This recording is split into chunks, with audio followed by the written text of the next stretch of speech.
Так, вам ремень безопасности? Нет, не надо. Нет, как положено, находится. Я думаю, не будет отсюда падать. Не падает. Алька, по твоей Буду держать за руку. Ага, да ты что? Сколько ты брал ремень? Что? Брал ремень? Нет, конечно. Надо безопасности, надо... По технике безопасности Юлиан честно. Не, ну, как вы тут живете вообще? Знаешь, меня на люльке когда-то катали 40-метровой, которая у нас на краснознаменной стоит. Было страшно. Там высота была побольше. Ощутимо. Вот твой коллега? Товарищ Жоль? Да. Он, по его словам, вообще высоты боится. И когда он были на крыше, к краю вот так вот ходил. Не, знаешь, за что переживаю? Ладно, падать, не падать. Это полбеды. Эту камеру шатает. Зверски. Так, протоколы. Выдали те. Благодарствую. Ой, сегодня какой большой состав. Вау. Яна Рай. Звучит как девочка из футбольных сайтов. Скрипунова, Романовича, Лещенко, Карпова, Романчук, Васильева, Тушей, Бузинова. А? У наших такой типа бирюзовый, наверное, или белый. Или бирюзовый. Нет, все время белый. Наш белый. Михалайцева, Седовчук, Калоша, Бузинова. И Бузинова. И Бузинова. И Бузинова. Лена Бузинова. Злова Скрипкова. Мируйся.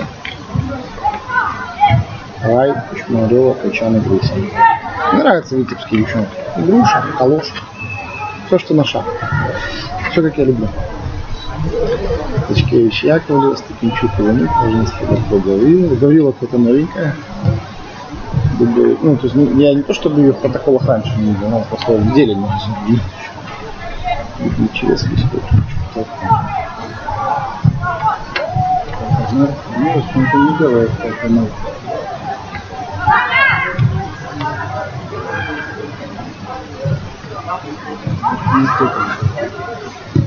А сколько мы начинаем? 14? Да. А ты приедешь? Дом. Я вчера на курьере был. Так. У нас обычно другие люди по воскресеньям работали, но сейчас этих людей не осталось. Там нужен человек, а лучше два, которые умеют что-то писать про футбол.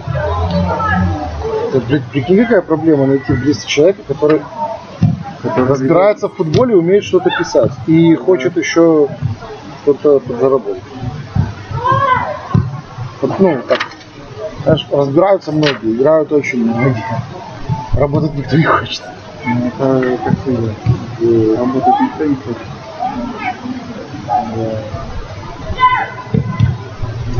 Так, таблица что?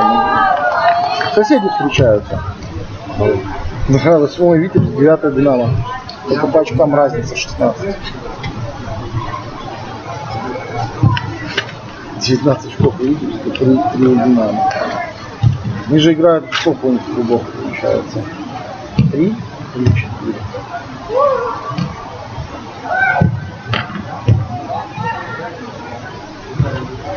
Помню, что 5-0 они дома проигрывали.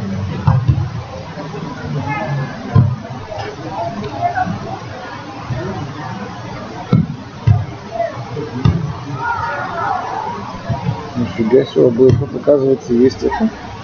Есть мобильная версия. Новый, приятный дизайн.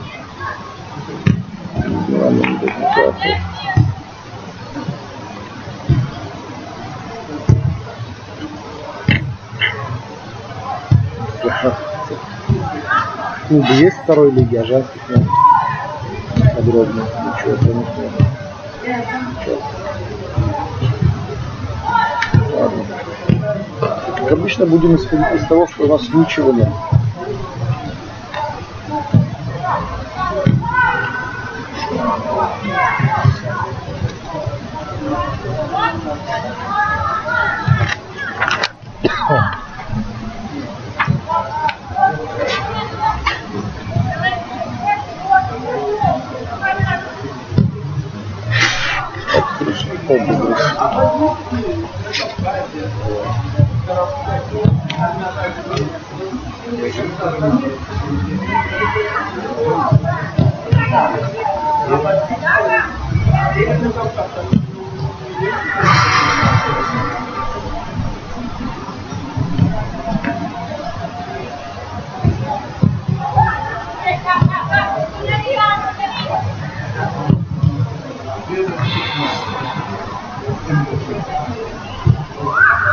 Последняя игра между ними закончилась со счетом 11-0.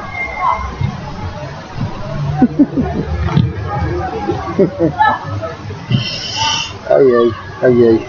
А дома 1-4 проиграли. Ну, да. Что первый гол в чемпионате. Это было в апреле. В апреле.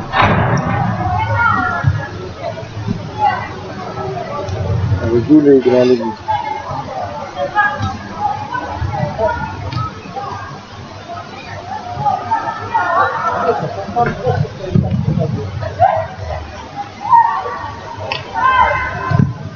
Подскажите, пожалуйста, какой еще цвет мает? Белый или серый? Да. Красный. Красный? Таких вариантов у нас не было. Все, Ты понял, да? Между белым и бирюзовым красный получился. Где-то как-то так.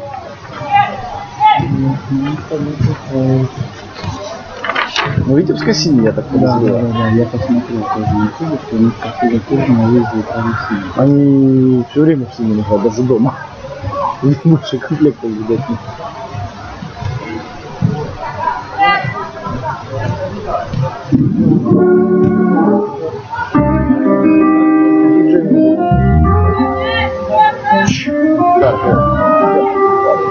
Надо мою команду что-нибудь девчонок размять. Было бы весело. 7 на 7 поиграли.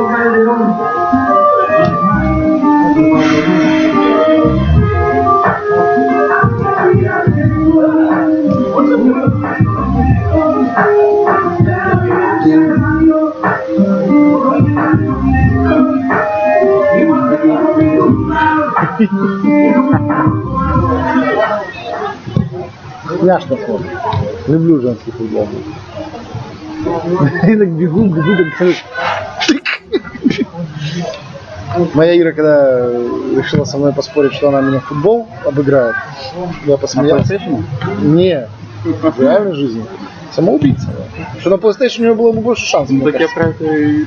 Потому что я на PlayStation никогда не играл, только на компьютере, кнопочками. То есть на пульте для меня это новинка была бы для нее. То есть мы здесь в равных условиях даже. Но в реальной жизни надо быть идиотом, чтобы спорить с мужиком на футбол. Ну, если только там не уже совсем не тяжелый случай. Это недвижимое имущество фактически.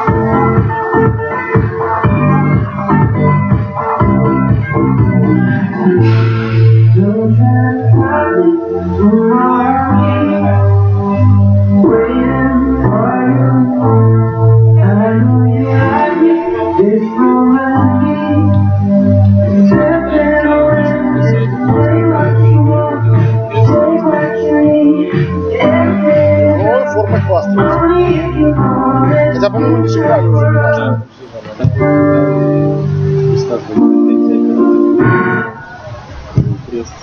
А оператор внутри ничего. Динамо, все тут форма, цветовая гамма. Слушай, а у нас любят все валить на людей, от которых вообще ничего не зависит, по-моему.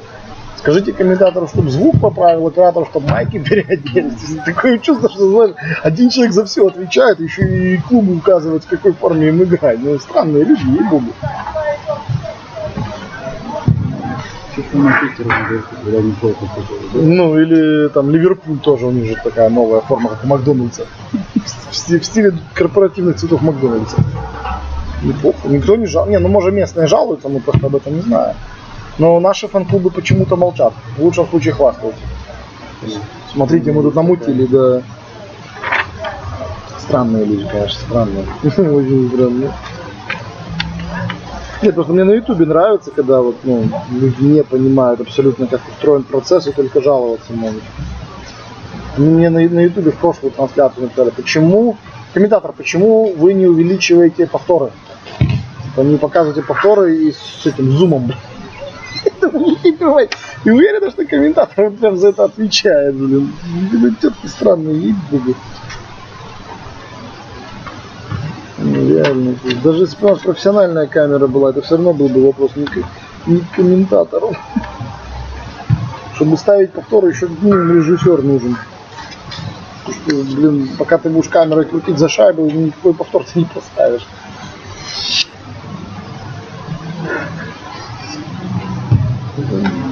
Какую иногда ересь несут.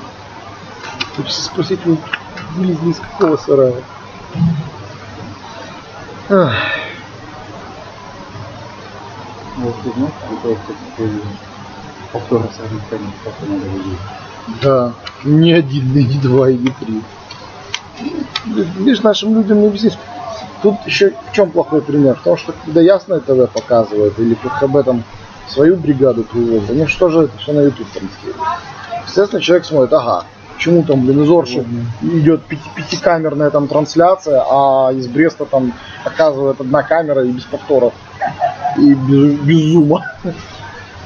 Ну, блин, ну как вот людям объяснить, не знаю.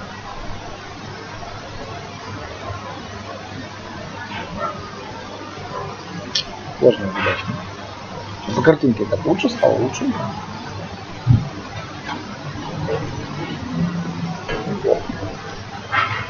С угла. Ну там вот что в это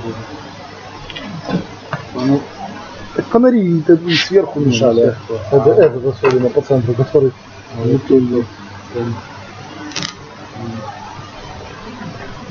как в этих, на лучших английских стадионах старых. Там тоже, блин, в свое время, когда камера вниз опускается, там трибуна, ну вот где дренаж, там трибуна уже начинается, вот, вверх так идет. И она такая, причем крутая очень. Там первые ряды просто друг на друга. Вот так. А еще на очень старых стадионах, когда там Кубок Англии смотришь на ранних стадионах, там вообще там стоячие места, там пивом тебя могут кинуть по старой памяти. Прикольно, прикольно. Атмосферно.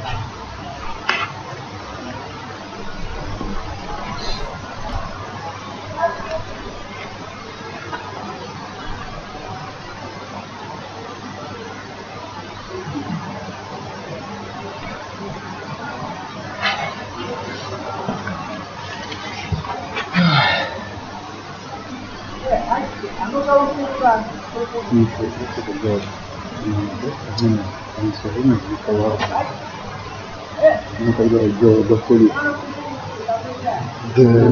они достаточно не доходят. Ну да, дело такое, надо уметь бить. Чтобы когда у тебя один шанс за игру предоставится ударить, не отдать.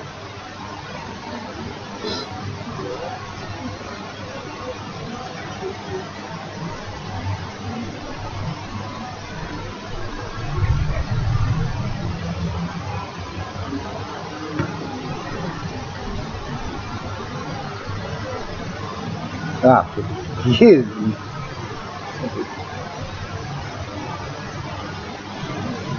Есть все-таки вариант. даже посмотреть на сайт. Да.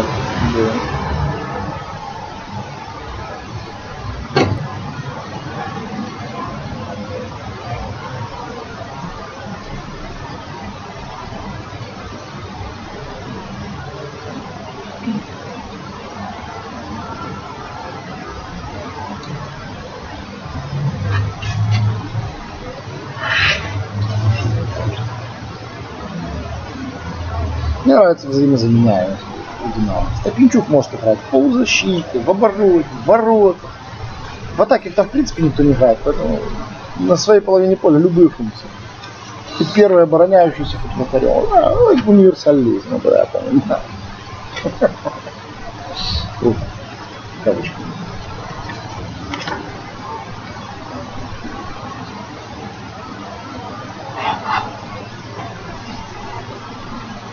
Возрастная категория, взрослые.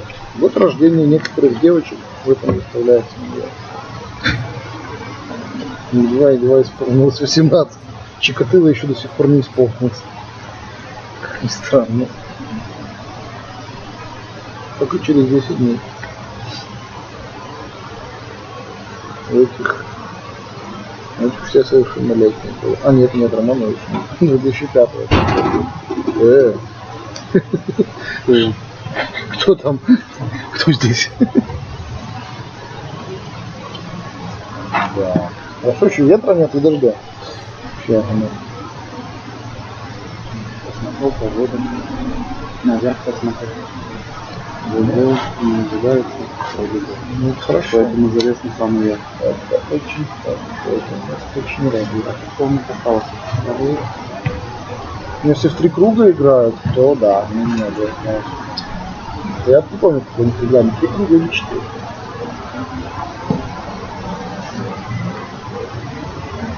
Сейчас 24 получается тур. Если в 3 круга, то осталось фигня 3 матча.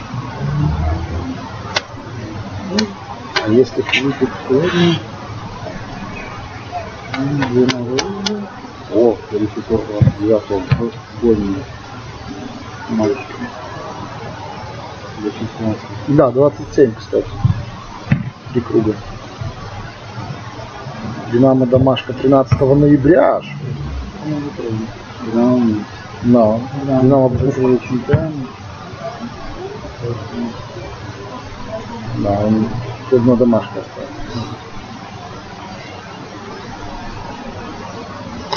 В ноябре. Какие-то важные игры. Дубак будет.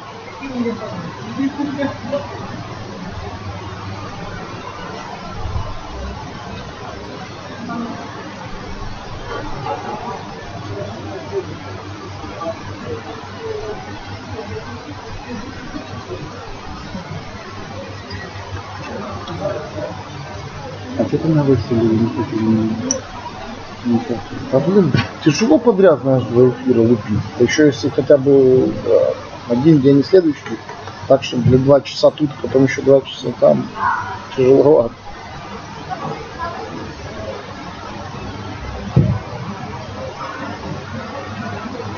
Я хотел еще Гран-при Турции посмотреть. Только потом расстроился, когда узнал, что оно начнется одновременно со вторым таймом. Гран-при Турции сегодня, Формула 1. Там уже 4 часа, по-моему, Нет, да ладно, я Формула 1. Так что я здесь закончу, сяду и буду на телефоне, отмотаю немножко назад и смотреть гонку.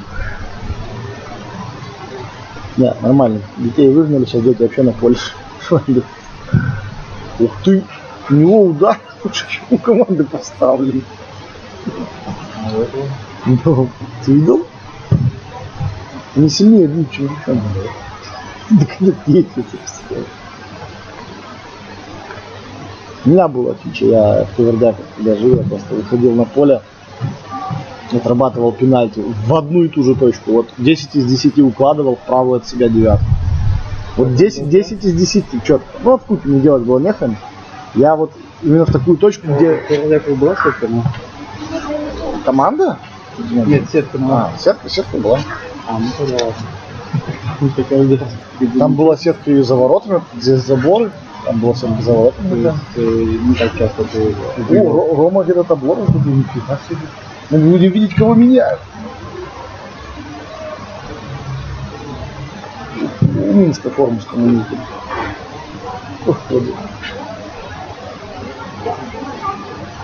Неужели до Тора дошло табло? Там на поле.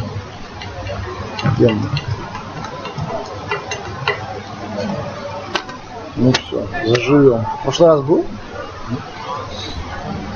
Я многое пропустил.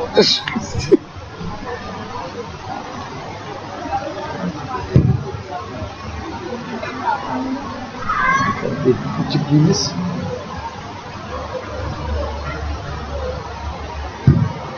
Коуч Хачечев. Head coach.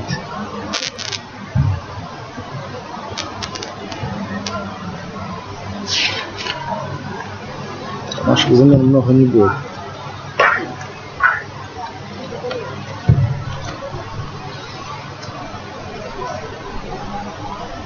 Ачки, ушли в поле вот ты.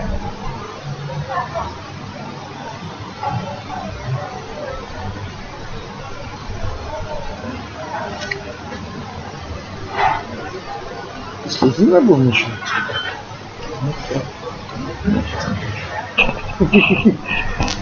Сейчас, да, последний.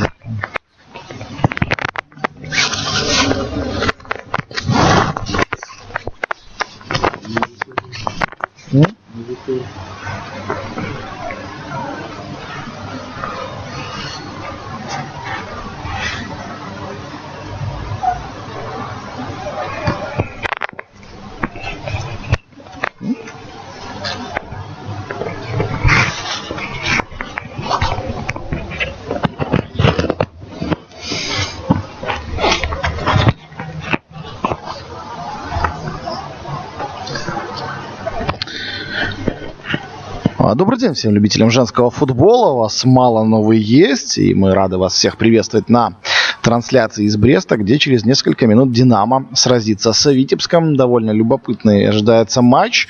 Ну, хотя бы с той точки зрения, что соседи по турнирной таблице встречаются. 8-я и 9-я команды чемпионата. Правда, между ними существенная пропасть. Северянки... хоть и на одну позицию выше, но смотрится по чемпионату гораздо более интересно. Правда, уже после гимна продолжим мысль.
Так вот, Витебск действительно всего лишь на одну позицию выше «Динамо». Правда, в очковом эквиваленте пропасть между командами огромная. 19 баллов на сегодняшний день у Витебска. Всего лишь 3 очка имеет брестская «Динамо» в активе. Ну и, в общем-то, приехали сегодня гости только за победой. Они сражаются со сборной АБФФ У-19 за 7-ю позицию. Девчонки, представляющие федерацию, на 1 балл больше имеют в активе. Ну и поскольку у нас чемпионат на финишной прямой остается, включает матч всего 4 игры провести командам, то здесь, конечно, ситуация такова, что команды локальные задачи решают. Витебска, повторюсь, борьба за 7-е место. У «Динамо» задача опередить все-таки сборную Гомельской области по 3 балла у этих команд. Ну и неплохо было бы сегодня хотя бы ничейкой разжиться. Понятно, что для «Динамо» эта задача будет ультрасложная, учитывая, что команда последнюю встречу Витебску проиграла со счетом 0-11, но Было это в июле, а было это в северной столице, и несмотря на то, что Витебск действительно город северный, жара стояла неимоверная, Динамо приехала без замен, играли 1-11, ну понятно, что и получали полную кошелку. А вот в Бресте, кстати говоря, в апреле этого года в первом круге команды встречались, и тогда боевитый получился матч, но довелось мне до встречи работать. 4-1 Витебск одержал победу, такая виктория, ну, действительно получилась, не сказать натужная, но рабочая. Давайте на этом эпитете остановимся. Ну и готовы уже девушки к старту, готовы и мы с вами. Прозвучит сейчас стартовый свисток и поговорим о главных действующих лицах. Все участники действия готовы. Запускаем секундомер, погнали. Судейская бригада сегодняшней встречи. Главный в поле Вячеслав Наронский. Он сегодня отвечает за порядок на зеленом газоне. Помогают ему Илья Глинкевич и Антон Гончарик. Резервный арбитр Роман Голодко и инспектор матча Валерий Карипанов. Составы команд к расстановке традиционно присмотримся чуть позже. Здесь есть определенная вариативность.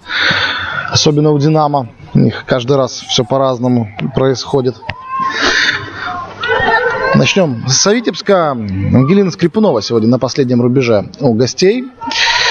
16 номер у нее на спине. Далее Виталий Романович 3-я, Яна Олещенко 4-я, Ксения Карпова 7-я, Каролина Романчук 8-я, Наталья Васильева, капитан команды 9-я, Александра Якушевич 10-я, Елена Бузинова 17-я, Ксения Калошева 17-я, Анастасия Сидорчук 22-я и Екатерина Верхолайцева 77-я. Бреска «Динамо». Евгения Клочкевич начинает в воротах под первым номером. Мария Яковлева 2-я, Владислава Стопенчук 4-я, Инна Иванюк 5-я, Вероника Важинская 6-я, Алина Бабко 8-я, Ксения Гаврилова 10-я, Анна Дубовик 11-я, Светлана Михальчук сегодня с капитанской повязкой 14-я, Виктория Наумович 17-я и Светлана Чикатыла 18-я. Не удивляйтесь, друзья, сразу скажу, Бреска «Динамо» в красных цветах, немножко непривычно, но так и есть.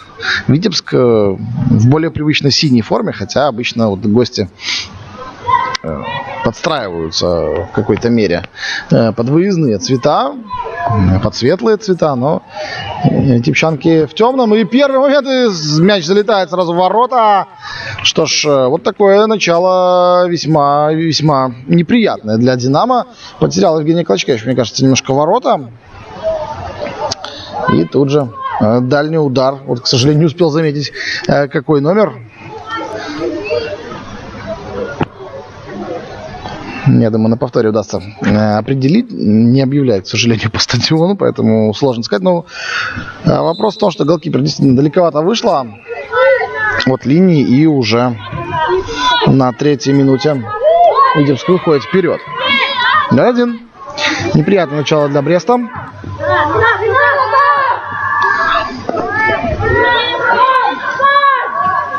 И пока Витебск полностью мяч контролирует, стараются действовать очень осторожно, внимательно.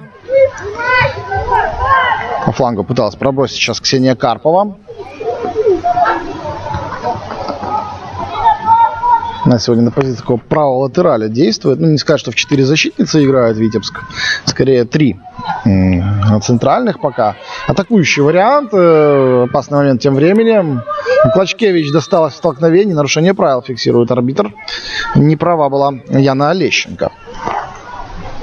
И досталось Евгении, похоже, довольно неприятно в этом эпизоде.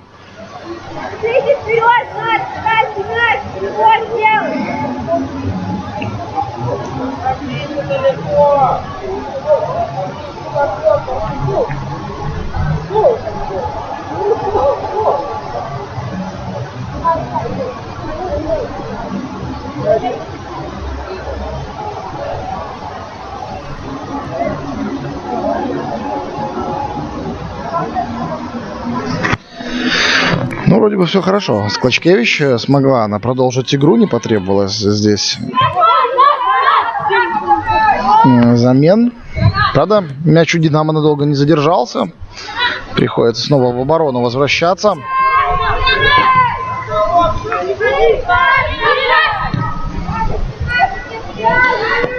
Девчонки в полном составе, за исключением голкипера, на чужую половину перебрались и довольно уверенно там себя чувствуют. В штрафную сразу 4 футболистки, даже 5 в синей форме подтягиваются.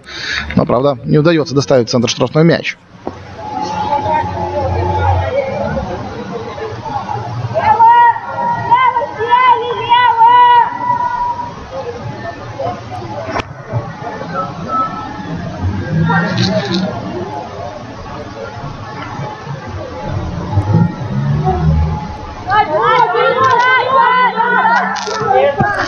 И снова потеря у «Динамо». Снова приходится отступать. Пыталась прострелить здесь Васильева. Угодила соперницу. Не доставила мяч партнерша. Здесь нет нарушения правил, считает арбитр. Хотя возражения со стороны Натальи имелись по этому эпизоду.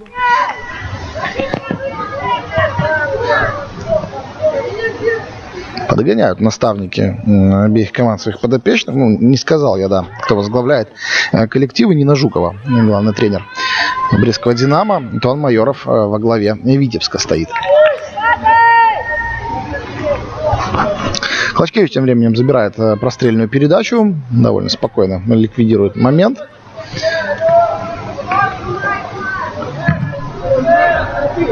Выбивает на правый фланг, но там партнерши до мяча не добрались. Перехват от Витебска и спокойно через линию обороны катает этот мяч.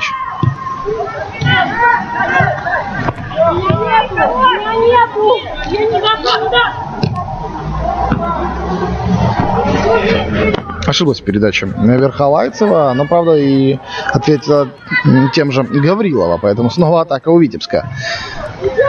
Не должна, наверное, картинка нас удивлять. «Динамо», повторюсь, не очень надежно смотрелась. Верхолайцева пробивала, заблокирован этот выстрел был, по-моему, Инна Иванюк.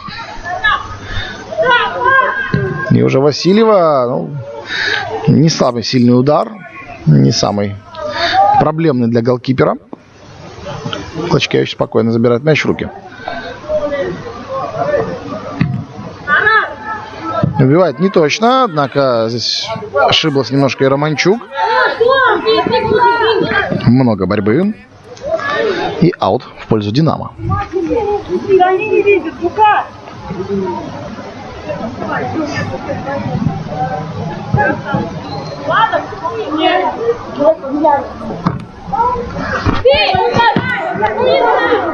Спасает мяч в поле Анна Дубовик. И есть атака у Бреста. Штрафной даже с мячом встречаются брестчанки. Нужно было попробовать пробить, конечно, но здесь из этого не получилось. И Важинская с мячом. Вот, Важинская очень классно бьет. Угловой будет. Ну, досталось там параллельно еще и Каролине Романчук. Справляется арбитр о ее здоровье.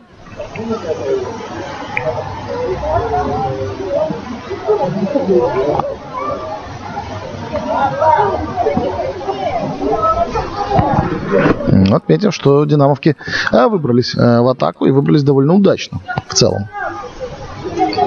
По крайней мере, обозначили остроту чужих ворот, что неплохо.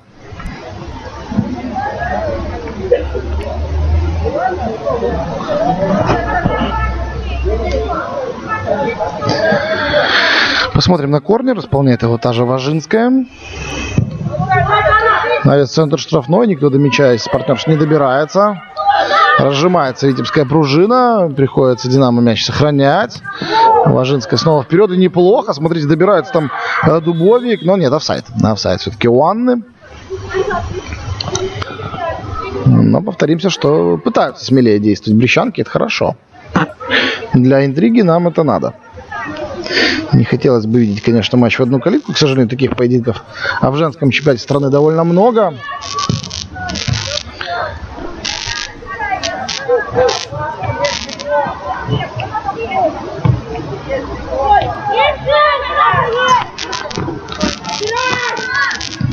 Верхолайцева первый добирается до мяча. Опережает она здесь Степенчук, которая сегодня в роли опорной полузащитницы действует. Клочкевич первая на выходе хорошо действует, не позволяет сопернице до мяча добраться. Там страховала ее и Светлана Чикатило на всякий случай. Но не потребовалась помощь.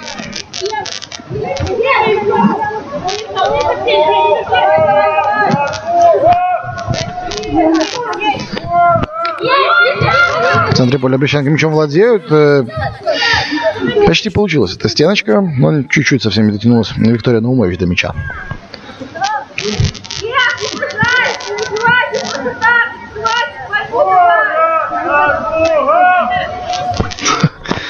Хорошая поддержка сегодня у «Динамо» из-за забора. Город над Бугом слышится. Интересно.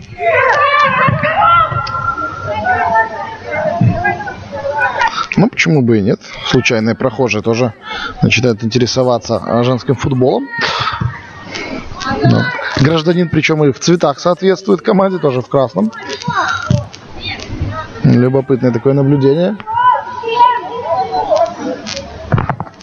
Главное, что идентифицировал своих безошибочно. Это очень важный момент.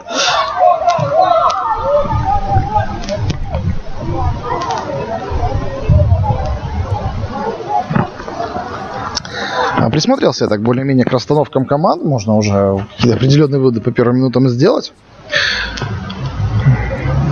Девчонки все-таки играют в 4 защитниц, но очень высоко поднимаются по краям Карпова и Романчук. Соответственно, Карпова справа, Романчук слева. Ну и на острие у них там побольше людей. Такой вариант 4-1, 4-1 можно выкристаллизовать из ситуации.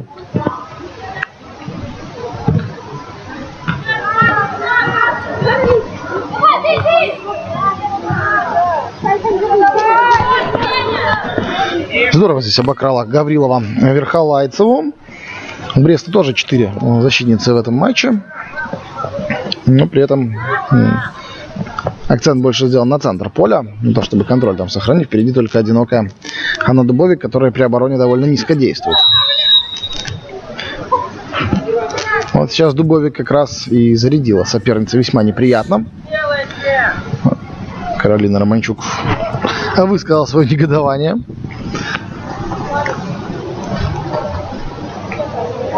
Ну, вроде бы медицинская помощь не потребуется.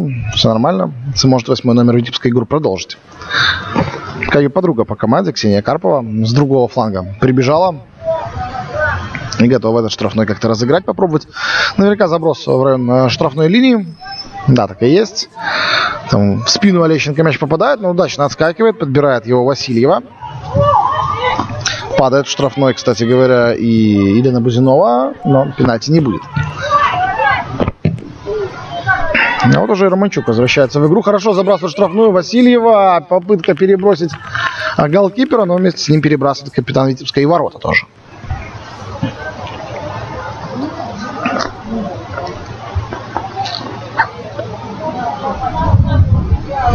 Да, 13-я минута встречи у нас пока что на секундомере.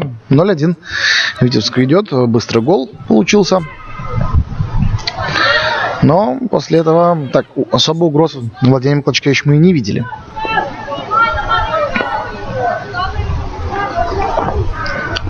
Хотя, безусловно, гости владеют преимуществом территориальным в первую очередь. Ну и в владении Скрипуновой тоже был такой полуподход. Мы помним плотненький удар Важинской. Пошел бы он в створ, я думаю, доставил бы этот выстрел проблемы голкиперу. Но там рикошет случился, после которого мяч улетел мимо ближнего угла на угловой удар.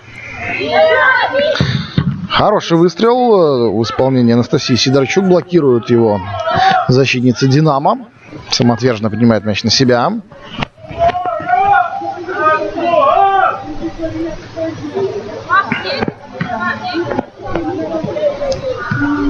И снова мячик там куда-то улетел далековато от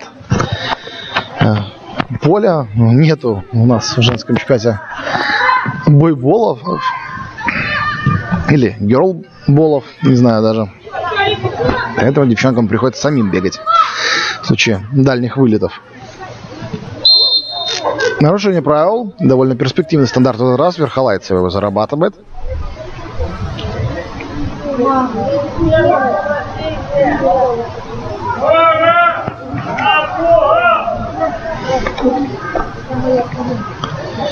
И, кстати, сама пострадавшая и подходит к мячу в единственном лице. Не знаю, можно и пробить, наверное. Не так далеко до штрафной, не так далеко до ворот. Но большими силами подруги подтягиваются в штрафную площадь.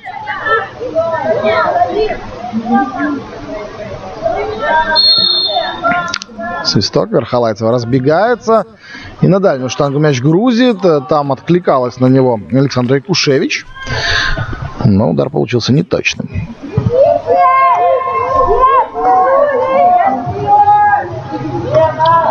Клочкевич не предпочитает не выбивать в этот раз, разыгрывает. Сближ даже не разыгрывает, это такой вариант отдать мяч для ввода своей защитнице.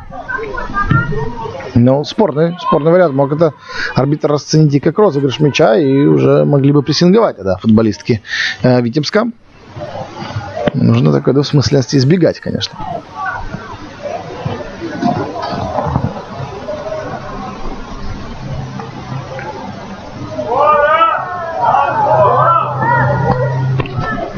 Снова не самым удачным образом брещанки переходят с мячом хотя бы в центр поля. Ух, какой выстрел-то дальний в исполнении Александры Якушевич. Той же. Уже в центре она оказалась здесь. И так вроде на отбой, а получилось в сторону ворот. И Клочкевич пришлось в игру вступить. Ошибается в передаче сейчас Наумович. Снова дарит мяч соперницам. Олещенко хорошо действует на подборе. Успевает первая. Там офсайд. Да. Забегает во вне игры Бузинова. И арбитр это замечает. Ну, отметим хорошее действие Яны Олещенко. Здесь она все сделала грамотно. Высокорослая девушка, несмотря на юный возраст, 2003 года рождения, она всего лишь выделяется даже на фоне партнерш по команде, антропометрии. И, конечно же, это большой плюс в борьбе для центр-форварда. Здорово здесь отбилась Степенчук. Отработала в опорной зоне. Ну, уже пытаются как-то брещанки в атаку перейти, но все заканчивается даже до центральной линии. А здесь уже Витебск неплохую перспективную атаку рисует. Карпова с мячом, удар, Клочкевич на месте. Не очень сильный выстрел. Правда, в женском футболе не такие иногда залетают.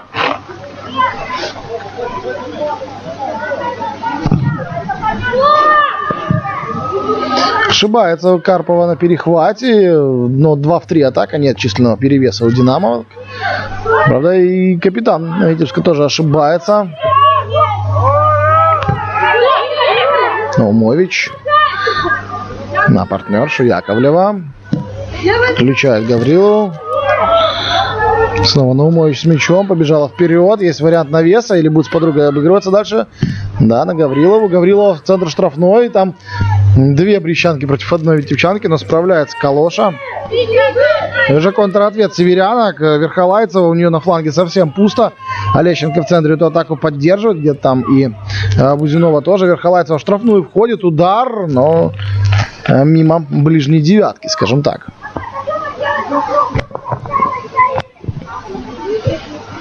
Эмоциональный спич от Нины Жуковой в отношении своих подопечных. Видимо, за загубленную атаку, я подозреваю. Ну или за переход из атаки в оборону. Ну, действительно, целый фланг Верхолайцева тут отдали. Никто не побежал ее встречать. Протянула Екатерина мяч до штрафной и опасный момент создала. Без сопротивления.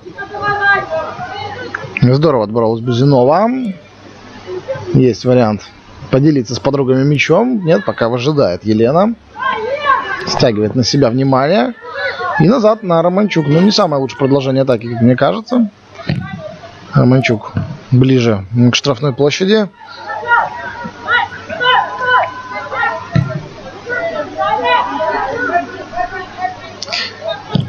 Якушевич снова издали пристреливается, но снова нет проблем у Евгении Клочкевича с тем, чтобы этот мяч забрать в руки и довольно хладнокровно погасить атаку Витебска.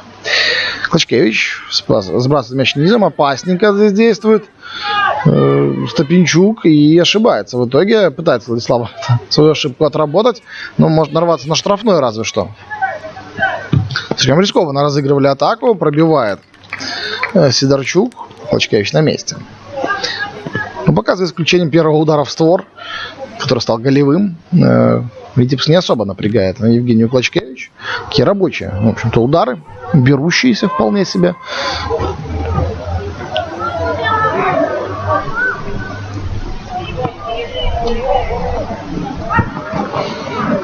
Ну и в целом такой характер игры, вы знаете, да, понятно, что Витебск с первым номером играет, их класс все-таки, наверное, повыше, учитывая результаты очных встреч команд, особенно последний матч. Но Динамо предсказуемо дает бой, это хорошо. Для интриги в целом есть какие-то такие редкие выходы, одна атака на 3 примерно соотношение. Ну и кто сказал, что в этих атаках брестчанки не смогут забить? Вполне себе могут. В свое время в апрельском матче они именно с Витебском открыли лицевой счет голам. Ну и не прочь, в общем-то, сегодня тоже забить. Огорчить Ангелину Скрипунову, которая пока, откровенно говоря, без работы пребывает, несмотря на все контрвылазки Динамо. Вот до голкипера мяч доходит очень редко. Корнер тем временем в владении Динамо. Верхолайцева пошла его подавать.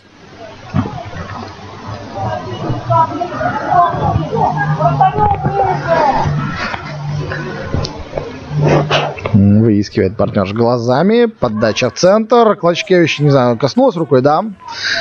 Показывает арбитр на угловой. Это значит, голкипер сыграла в мяч. Ну и значит, все сделала грамотно, коль не позволила никому из девушек в синей форме до этого самого мяча добраться.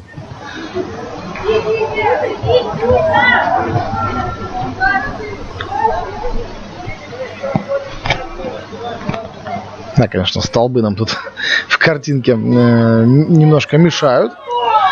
Но я думаю, ничего важного мы не пропустим.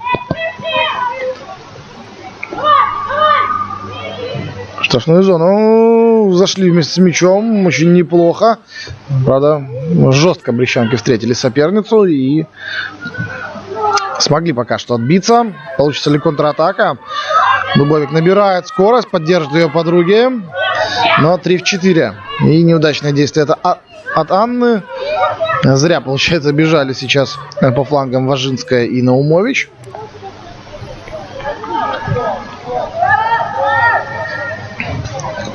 Витебск не спешит. Витебск играет вдумчиво.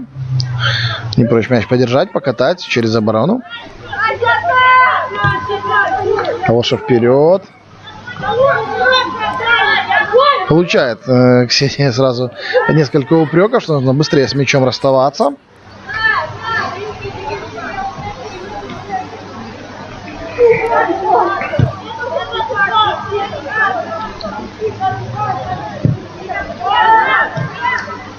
Да, действительно, Витебск темп не особо взвинчивает, и поэтому брестчанкам удается в обороне какую-то персональную опеку организовать, разобрать соперниц, и особых адресатов для передач нету у северянок.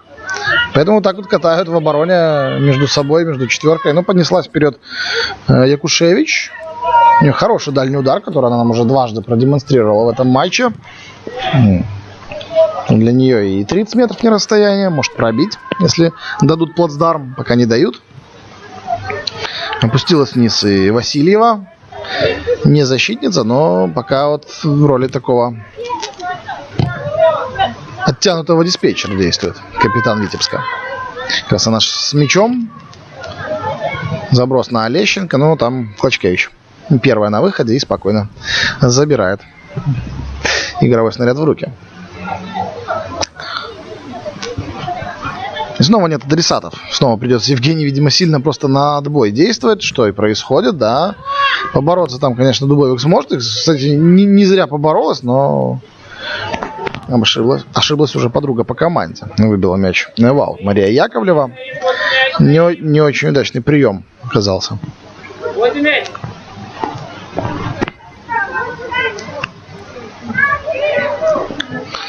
Девчонки бросили аут. Олещенко первая на мяче. Против нее Иванюк.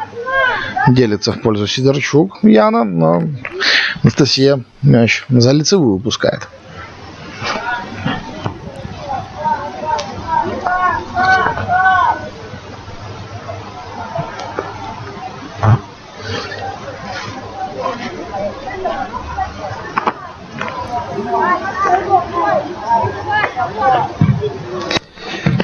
Клочкевич неудачно выбивает от ворот. Верхолайцева на перехвате хороша. Снова Верхолайцева с мячом. Обыгрывается стеночку. Удар. И едва счет 2-0 не становится в пользу Витебска. Промахивается Бузинова.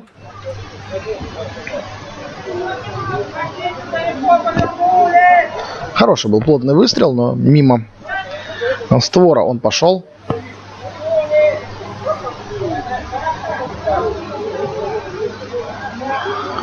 И снова Клочкевич уступает право выбить мяч на своей подруге в команде. Лина Бабко это будет делать. Вот эти выносы у «Динамо», они не особо адресные, больше от бессилия. Через короткий пас девчонки не рискуют разыгрывать мяч. Брак у них сегодня сумасшедший в этих передачах. На коротке мы это неоднократно видели. Но выносы, правда, тоже эффекта не дают. Хальчук выбивает мяч в аут. Снова пошла за ним Романчук.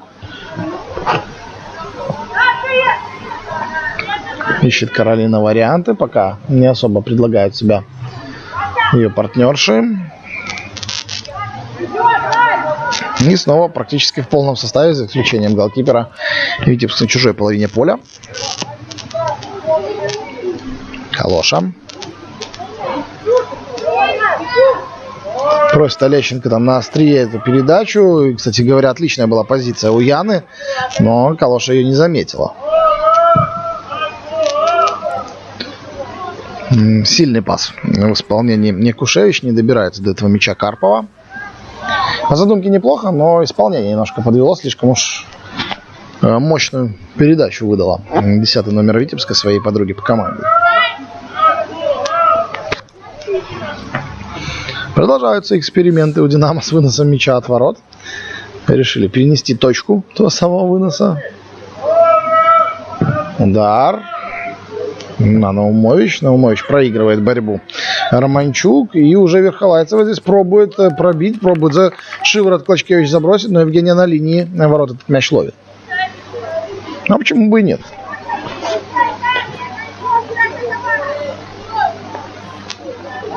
Клочкевич. Снова неудачный абсолютно вынос. Верхолайцева на перехвате хороша. Вроде мяч потом потеряла, но подарила ей опять соперница его. Это была Ислава Стопинчук. Ну, что-то придумать с выходом от ворот. «Динамо» слабенько совсем в этом компоненте. На протяжении сыгранных минут они смотрятся. Хотя, ну, казалось бы, что проще, да? Достается Бузиновой по ногам.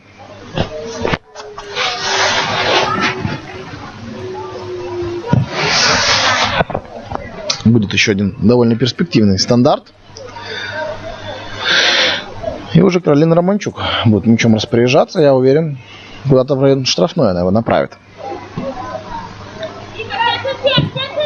А нет, смотрите, как низом хитро отдает. И уже пробивала Васильева здесь. Клочкевич здорово сыграла. Продолжается атака Витебска. Навес. Ой, какой неприятный гол залетает. И, по-моему, его автором все-таки станет 8-й номер. Несмотря на то, что подруги добивали. Каролина Романчук. В ближний угол. Очень неудобно для небольшой, низкорослой Евгении Клочкевич. Мяч пошел. На 28-й минуте удваивают свое преимущество северянки.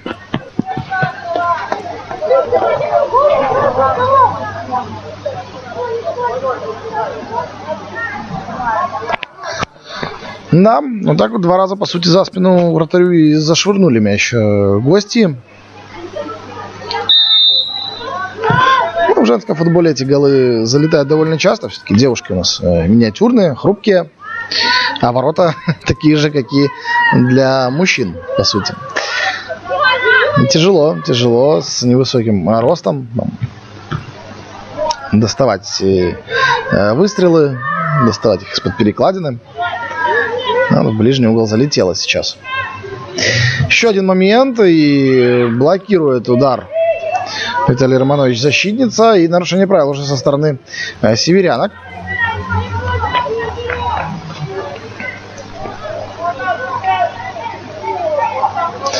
Ну, а если бы не включились здесь полевые футболистки «Динамо», то могли у Клочкевич возникнуть очередные проблемы.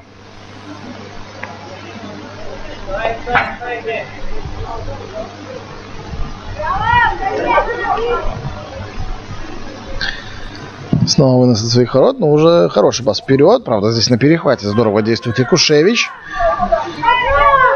Правым флангом атака развивается в центр.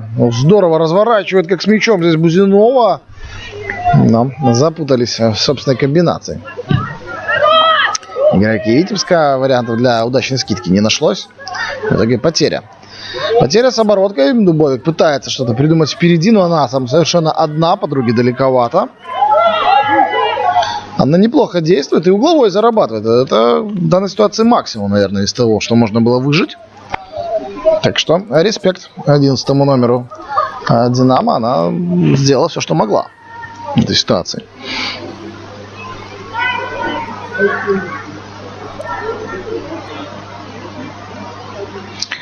Вот стандарты немногочисленные, но это все-таки шанс для Динамо что-то придумать. Чужой штрафной. Немножко интересно такой вариант подачи со сносом практически углового флажка. Не знаю, обычно мешает в таких случаях он, что ли. Но нет, подавала здесь Лина Бабко. Вот. Из такой необычной позиции, скажем прямо. Редко в футболе такое можно увидеть. Отбились брещанки. Из углового они ничего не выжили, но и контратаки у Витебска не получилось. Нарушение правил. Довольно много фолов сегодня, но пока без санкций со стороны арбитра в виде каких-то либо карточек.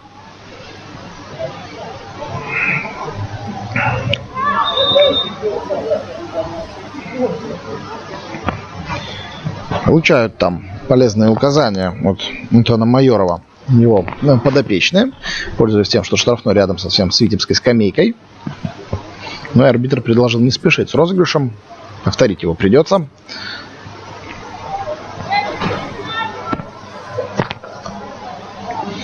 И Александр Якушевич уже так вдумчиво вперед смотрит, избегая солнечного света. Степенчук мяч прилетел в голову, немножко дезориентировал после этого. Но молодец в этом эпизоде Владислава. Она выжила соперницу подальше от ворот. Ну и уже Клочкевич здесь первый на мяче спокойно оказывается.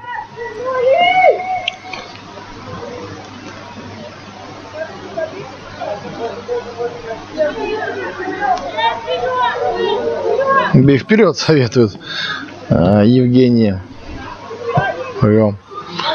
Партнерши. Но вперед-то хорошо. Однако надо бы адресно кому-то мяч отдавать. Пока что не вынос, то потеря у Динамо. Несмотря на то, что и темп невысокий, есть варианты открыться, получить передачу, но пока это не происходит. Бабко сфалила тем временем на бровке. Ну и снова мяч Верхолайцева оставляют. На левша ей с того фланга удобнее исполнять штрафные, да и угловые.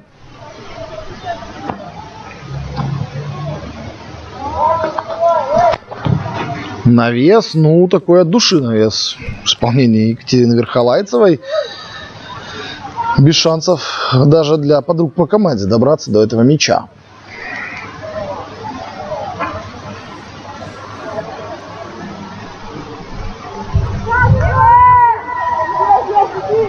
Клочкевич. Попытка мягкой передачи. В этот раз она доходит до адресата. Наумович с мячом. Но вот эти пасы в бровку, они тоже весьма спорные. В этот раз получилось у Гавриловой дотянуться и даже хороший заброс вперед на Дубовик сделать. Однако продолжение так и не последовало. Вот Скрипуновой пришлось вступить в игру. Причем прессинговали ее там оппонентки. Нельзя было голкиперу, естественно, ошибаться, иначе гол, скорее всего, был неминуем. Там Яковлева здорово действовала. Но не ошиблась страж ворот Витебска. И не получилось у Бреста хотя бы один мяч пока откидать. 0-2, напомню, у нас счет. Немного, есть интрига, это хорошо. Не хочется смотреть матч, где 20-0 в одну калитку. Хочется, чтобы сохраняли и динамовские футболистки какую-то мотивацию на эту встречу. Если первый тайм так закончится, то на второй у нас будет определенная интрига. А если 1-2 закончится, так вообще будет интрига. Клочкевич. Центр поля. Свеча над газоном. И назад возвращает Яковлева. Обратную свечку, как в теннисе. Витебс мяч перехватил, но атаки не получилось. Не разобрались тут Романович и Бузинова. Еще одна атака северянок. Заброс в расчете на антропометрию Яны Олещенко, но Клочкевич менее фактурная, зато может играть руками, как голкипер своей штрафной. И была первой на мяче. Карпова. Хороший пас пяткой. Олещенко мяч все-таки доходит. Бузинова. Проникающая передача на Верхолайцеву. И что здесь? Здесь Клочкевич молодец, здорово действует в ногах у соперницы, забирает мяч в руки. Верхолайцева немножко негодует по поводу того, как этот эпизод завершился. Мог он завершиться, наверное, и голом. Но Динамо пытается перейти в очередную атаку. Не так их много, но они есть хотя бы. Пас вперед неточный в исполнении Ксении Гавриловой.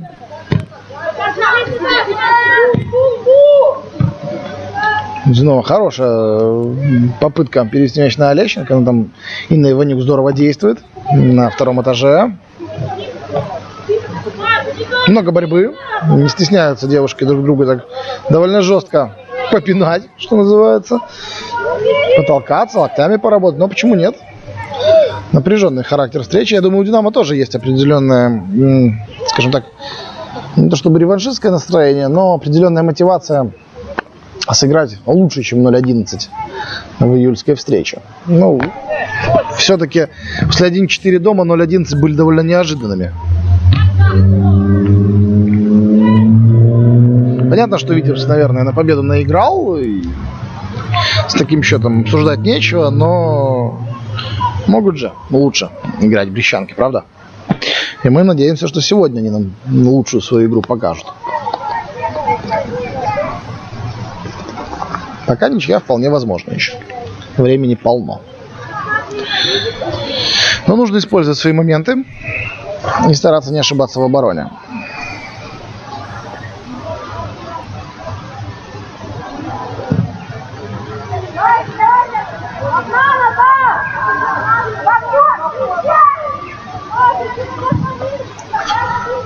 Идет у нас последняя 10-минутка тайма. Идет она под акцент атак Витебска.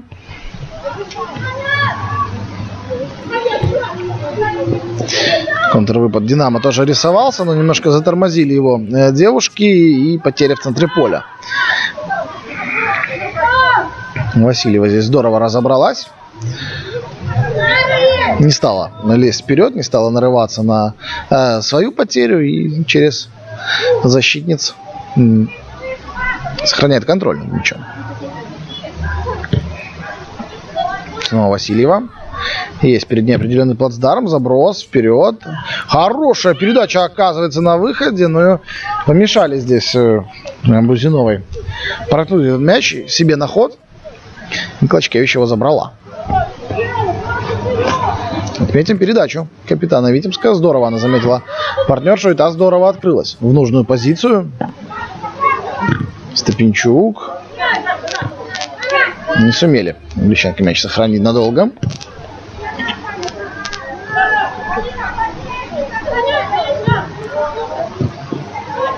Неплохо на выходе действовала сейчас Чикатило, но, к сожалению, опять-таки, вроде и перехватывают хозяйки мяч, однако тут же его теряют.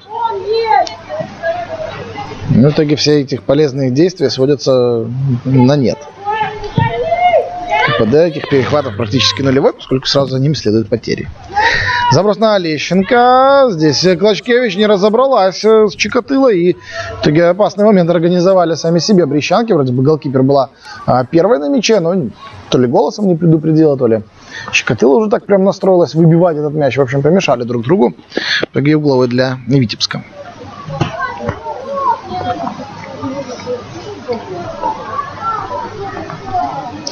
Пошла его подавать традиционно Верхолайцева с левой ноги.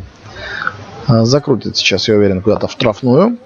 Но могут быть варианты. Там вот Романович весьма перспективно на ближнюю может ворваться. Может, есть какие-то домашние заготовки? Нет, пока просто навес. И такой сухой лист. Попытка положить это Екатерины Верхолайцевой. Теоретически, почему нет? Можно попытаться. Но в этот раз пошел мяч над перекладиной. И за лицевую линию выкатился по сетке.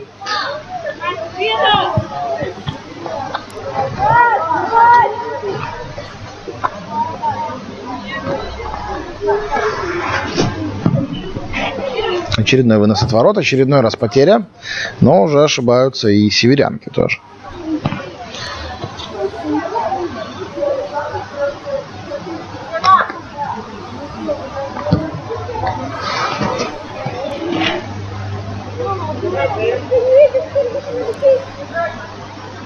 Недовольна там действиями соперницы Верхолайцева, высказала претензии арбитру, но аут в пользу Динамо. Верхолайцева здесь же включается в отбор. Еще один аут. Не хватает, мне кажется, немножко креатива пока Мещанкам. Вот именно в фазе выхода от своих ворот.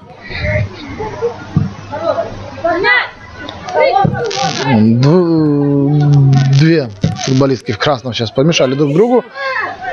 Отбойный удар в попытке как-то напрячь Скрипунову. Та с мячом, но ее никто не прессингует толком. Вот сейчас Дубовик обозначает самый прессинг, забирает Ангелина мяч в руки и тут же делится им с Якушевич. Александров вперед тащит.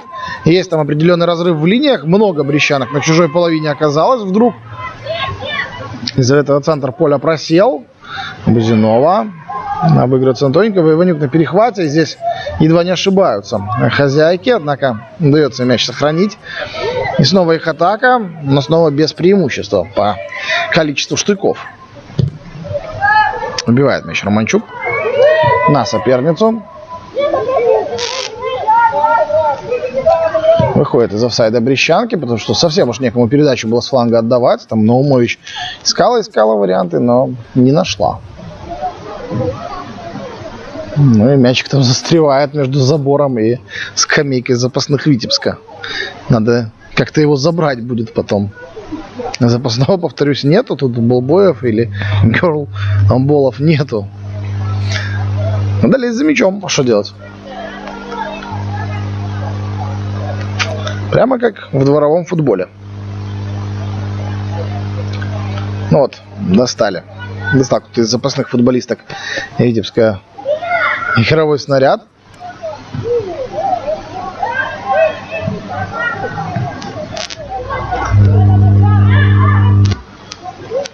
Да, продолжает искать варианты в атаке. Еще раз за пределы стадиона мяч улетает. Теперь уже очередь обрезкой скамейки за ним сгонять. Ох, опасность там у мяча. Собака за ним побежала поиграться. Помогают неравнодушные зрители. Ну да, в женском футболе можно и такое увидеть, а почему нет?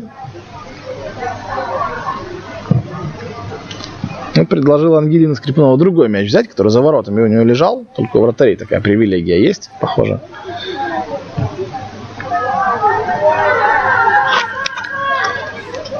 Продолжается встреча, но выпускает здесь спокойно мяч за лицевую линию Александр Якушевич.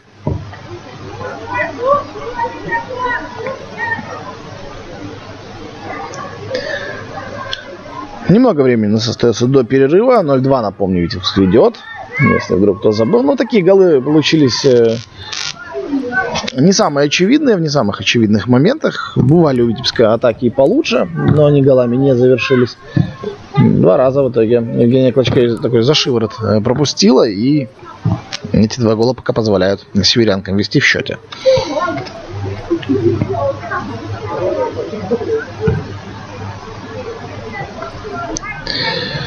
Аут в пользу Динамо. Ксения Гаврилова будет мяч вводить из-за боковой линии. По флангу пытаются просочиться, но здесь очень много народу, огромный такой трафик, и очень сложно через него продраться. Нужно как-то растянуть. Здесь 5 футболисток Витебска, 3 брещанок на узком такой пятачке поля.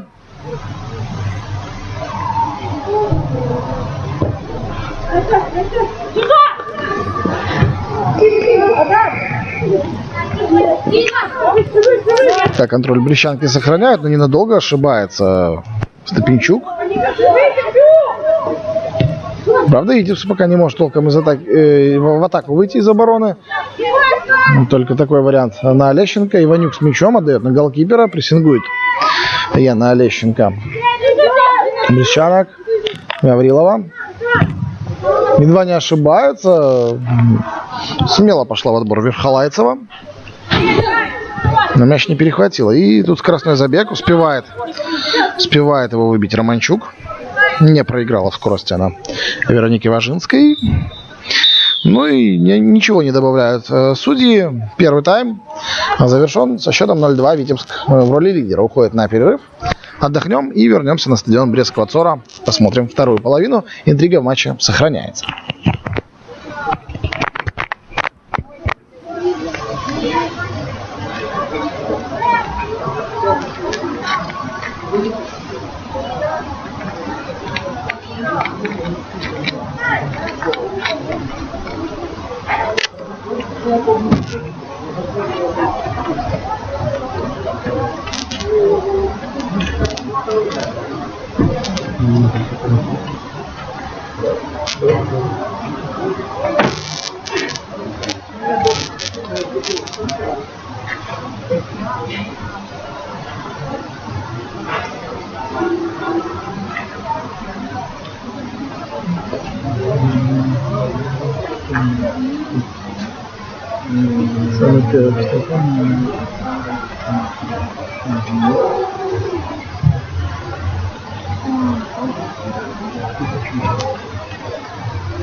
Еще два вперед, один, вы еще горит.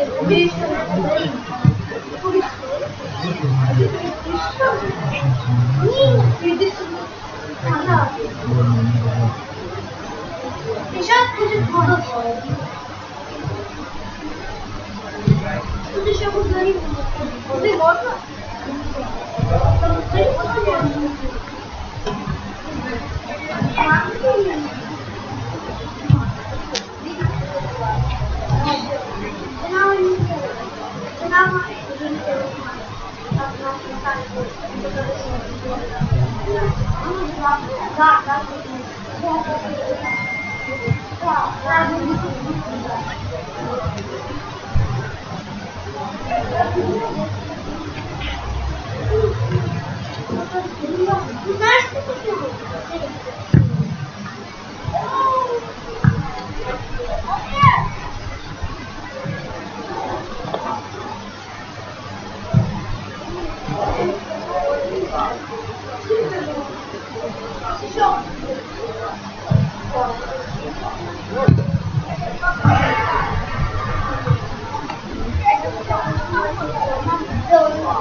Головой ничего не будет.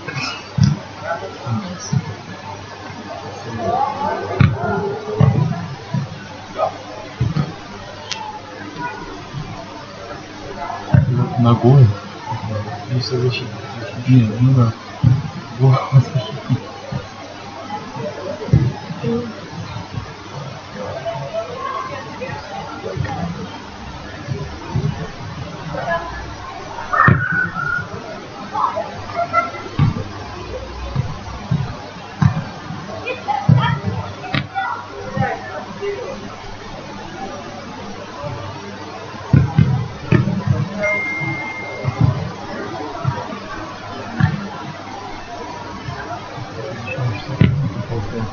Гражданин, а следующий снегидный. Ну и предыдущий сразу.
Будут пешки.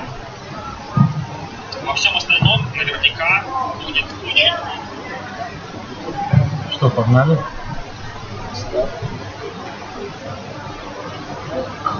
А их на коронавирус проверяют? Да. Они же гоняют эти. Ну, то есть стадо где-то постоянно. Ну, по-моему, все равно сидит в машине. Сам с собой. Может быть, команда Не, команда, понятно, там 50 человек. Ну что, там пока не колеса. так все это приезжает. 106 персонала. Информационный круг начался.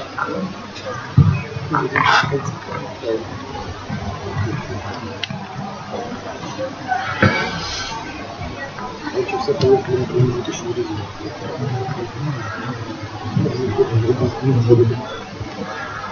Новую литературу.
Да, Виталий Романович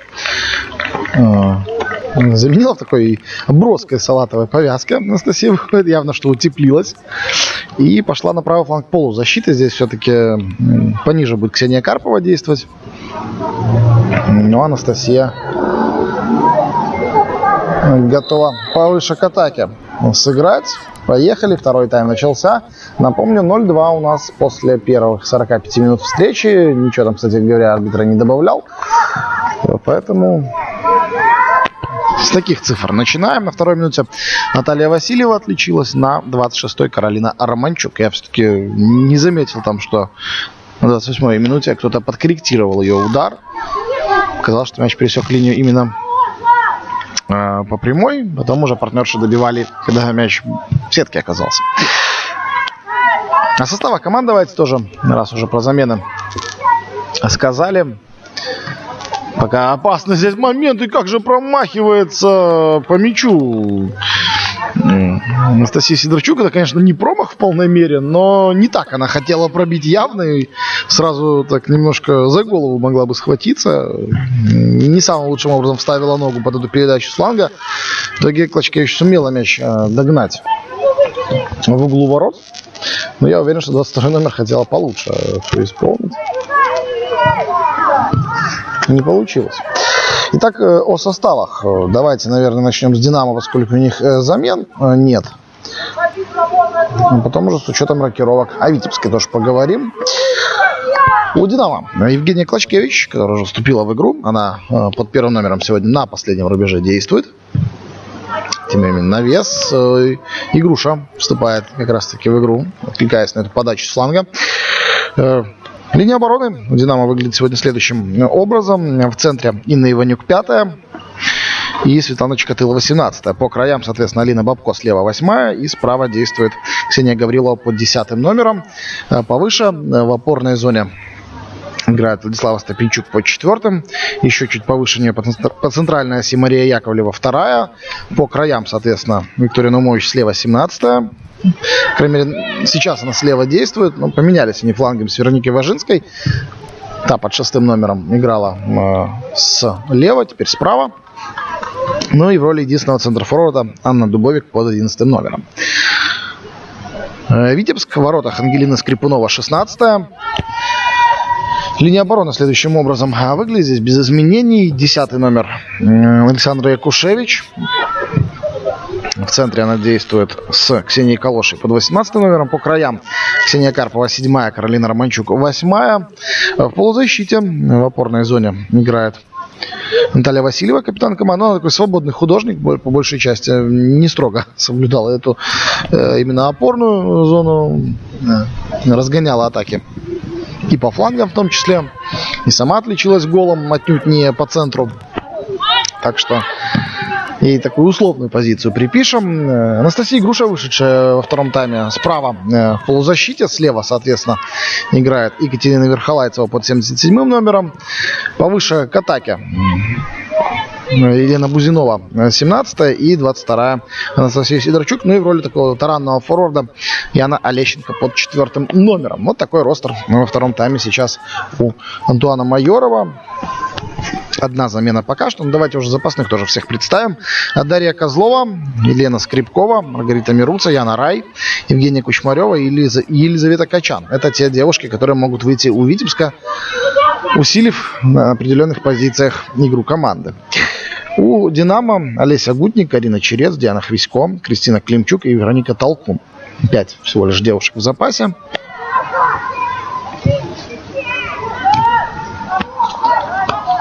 Небольшой резерв у Нины Жуковой традиционно. Хорошо, что он вообще есть на этот матч. Ну, не знаю, появится ли кто-то из девчонок. Тут сложно загадывать. Но Олеся Гутник, как тренер, одна из играющих наставниц, вряд ли выйдет. Хотя, кто знает, как ситуация сложится. По крайней мере, разминалась она точно вместе со всеми. Сидорчук тем временем подключает Верхолайцева. Верхолайцева входит в штрафную. Технично пытается уйти от одной и от второй соперницы, но в итоге Инна Иванюк вынуждает ее мяч впустить.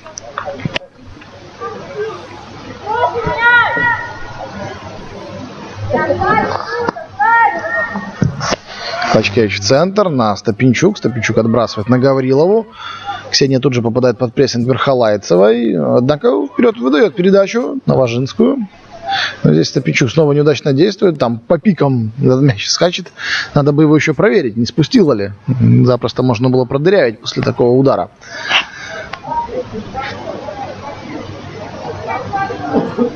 Ну и да, похоже, пробили мяч все-таки. Приходится от игрового снаряда избавиться. Остается их всего 2 вокруг поля. Ладно, чтобы потом из зарплаты не вычли. Ну, в первом тайме уже, друзья, обращали ваше внимание на то, что, да, есть нюансы здесь с вводом мяча в игру, если он улетает далековато или вообще за пределы стадиона. Тем временем у нас опасная атака Витебска. Верхолайцева здесь подключила Олещенко. Олещенко пробила не точно. Так что, да, мячами стоит дорожить, они периодически улетают далеко.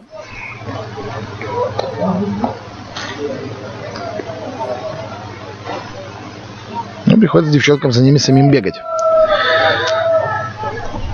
Дополнительные километры наматывать по ходу встречи. А здесь аут в пользу Витебска. Пускает мяч Анна Дубовик за боковую линию. Васильева. Здорово на Верхолайцеву. Верхолайцева. Что придумать на сей раз? Не впервые так она спокойно заходит в штрафную, а тут срезка, но Клочкевич избавляет команду от углового. Не самое удачное действие Светланы Михальчук, капитана «Динамо». В этой ситуации срезала на мяч. Неприятно, но голкипер подстраховала. Клочкевич зажигает свечу в центр поля. Там одинокая Дубовик. Нет у нее численного преимущества. И здесь у Яковлева не получилось мяч принять, хотя могла бы перспективная атака вырисоваться.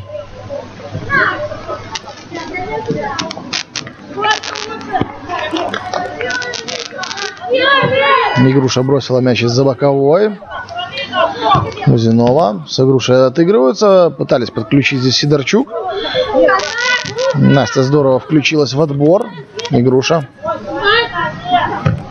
Но классно в подкате действует. И Владислава Стопинчук в аут мяч выбивает. Игруша. Нужно внимательно здесь действовать защитницам, чтобы, не дай бог, рукой в своей штрафной не сыграть. Ну и отбиваются пока просто динамовки без собственной атаки.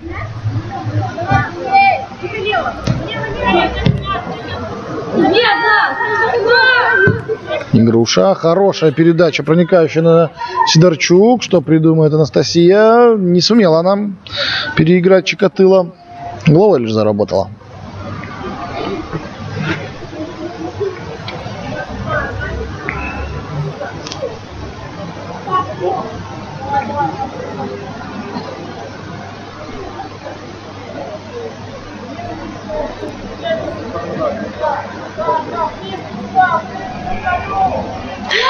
Что ж, корнер снова подает Екатерина Верхолайцева. Она в первом тайме этим частенько занималась. Сейчас из тенька проще разглядеть, кто где.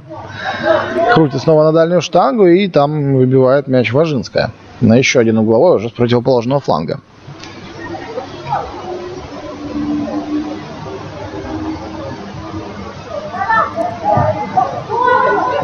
Разыгрывают на сей раз витебчанки этот корнер. И здесь Олещенко в офсайде.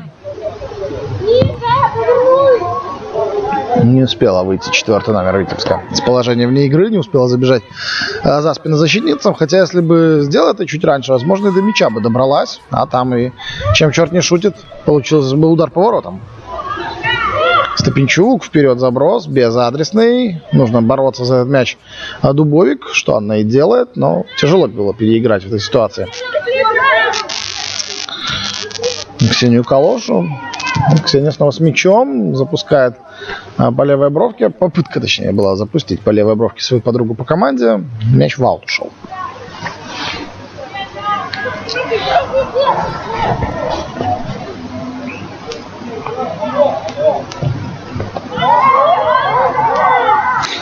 Не получается атака у «Динамо». В первом тайме мы видели 2-3 таких неплохих перспективных подхода, но, к сожалению, ближе всех к голу была Важинская, которая выстрелила мимо ближнего угла, там с небольшим рикошетом от защитницы. А так у «Динамо» больших предпосылок к голу не было. Скрипунова в игру не вступала.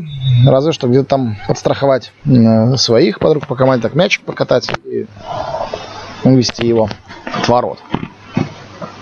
Не сказать, что это большая нагрузка для стража ворот. Но Клочкевич в деле была гораздо больше.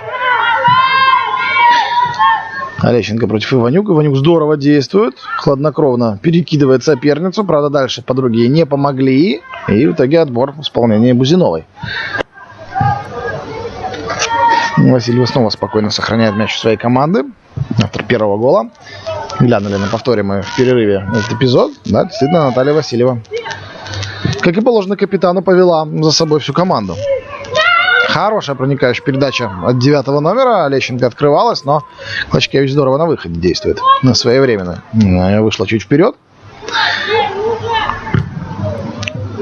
А вот с выносами по-прежнему не ладится ничего. В перерыве как-то не особо над этим компонентом поработали. Что не вынос от ворот, то потеря была у «Динамо». И здесь спасло от атаки только то, что витебчанки в офсайд забрались.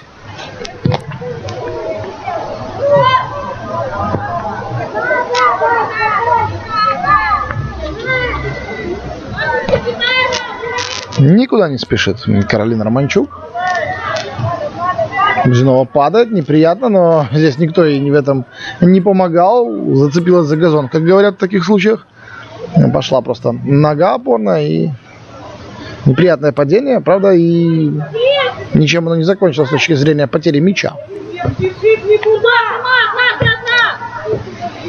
Ну, «Динамо» медленно очень переходит девушка в атаку. Наумович вот разгоняется. Разгоняется. Кому отдавать непонятно. Наумович. Попытка найти на противоположном фланге подругу по команде. Стопинчук. Клочкевич предложила пробить, а вот дальше удар уже неплохой получается. Важинская снова прикладывается к мячу. Пока она единственная, кто не стесняется пальнуть по воротам. Но снова мимо ближнего угла.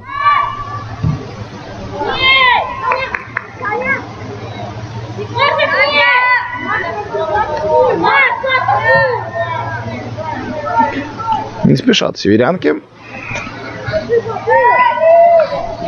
И, в общем-то, и спешить особо некуда. Они свою задачу минимум выполняют, но я думаю, хотели бы побольше забить. Ну, чисто такой личный интерес. Верхолайцева. Прострел. Иванюк здорово, грамотно действует и корпусом мяч выбивает на угловой.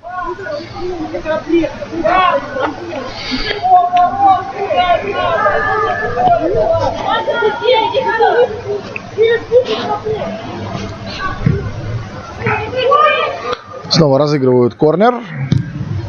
Футболистки Витебска. И дальний удар в исполнении Романчук. Не заканчивается он попаданием в створ. Но попытка не пытка. Почему нет? Вот Клочкевич приходится сбегать на бровку за мячиком. Тянется тем самым немножко время. Но время сейчас не на Брест играет, безусловно. Они, конечно же, в мыслях держат возможность отыграться. Но, я думаю, и спешить не будут.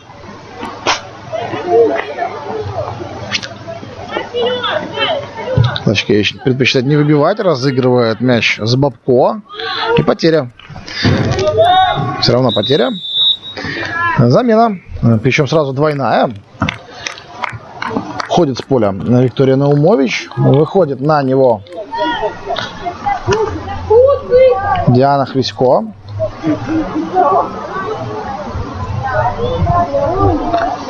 И вторая замена. Вместо Анны Дубовик выходит Кристина Климчук.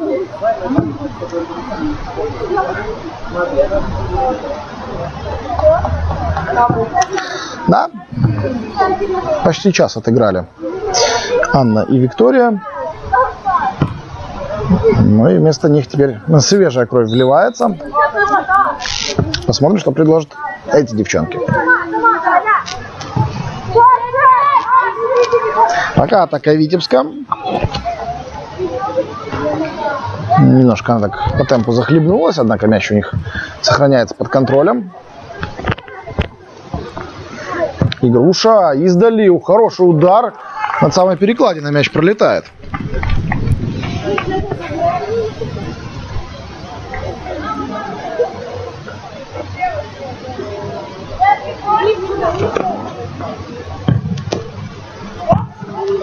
По позиции замены здесь ничего удивительного. Климчук пошла на острие атаки у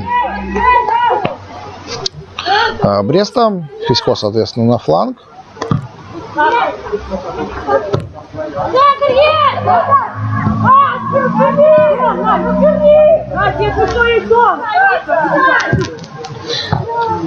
Но пока нет шансов себя проявить у вновь появившихся футболисток.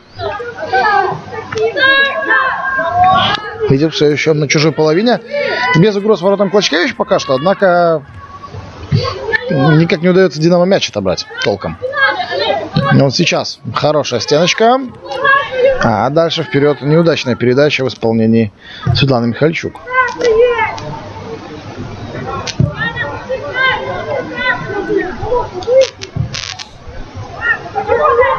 Васильева по флангу. Здорово действует Гаврилова на перехвате. Ну, еще одна замена у Витебска. Покидает пределы поля Ксения Карпова. И вместо нее появляется Елизавета Качан.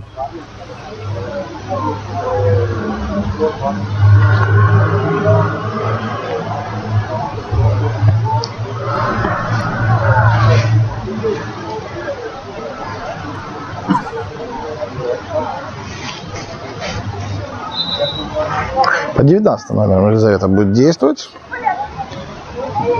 Тоже на позиции правой защитницы. А тем временем опасный момент у владений Клочкевича заканчивается голом. Не очень удачное действие от голкипера. И Яна Олещенко открывает счет своим голам в этом матче.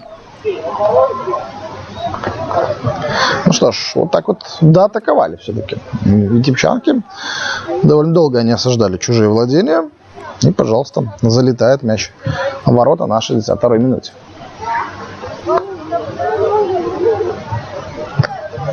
Добивание Яны Олещенко результативное 0-3. Что ж, интрига потихонечку умирает. Пока не видно, за счет чего брещанки хотя бы один гол должны забить в этом втором тайме. В первом как-то они поактивнее впереди действовали, но что-то пока не складывается. Фисько на фланге не сумела мячом распорядиться должным образом. И приходится уже Скрипуновой размяться, пробежаться и начать атаку своей команды. Заброс вперед в исполнении Васильевой. Но не сумели ее подруги по команде зацепиться за этот мяч в штрафной площади.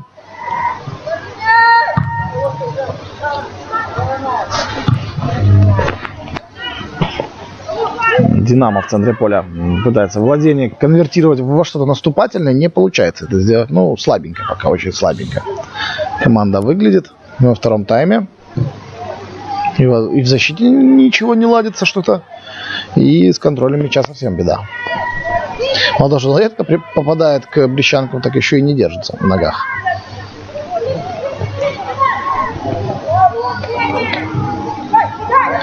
Покатилась Гаврилова, мяч не отобрал, Верхолайцева. Здесь уже Стопинчук приходится в подкате действовать, но и выбивает в итоге Чикатило в аут. Немножко паникуют, мне кажется, хозяйки поля. Почему-то. Почему, сложно сказать. Есть определенная неразбериха в оборонительных рядах, чем Витебской пользуется.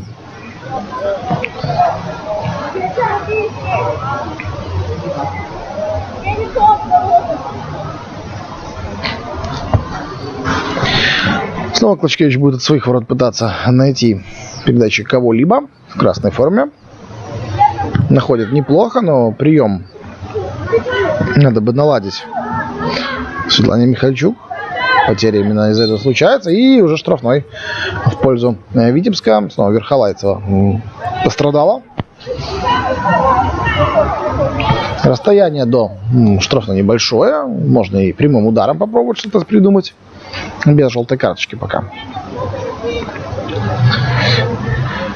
Арбитр обходится, да. Не представил я во втором тайме судейскую бригаду. Напомню, Вячеслав Наронский обслуживает этот матч в поле. Помогает ему Илья Гринкевич и Антон Гончарик. Резервный судья Роман Гладко.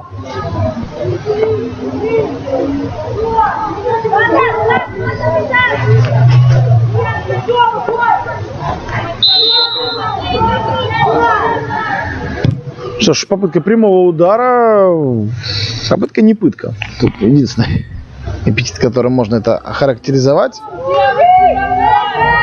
Очень неточный у Верхолайцева выстрел получился.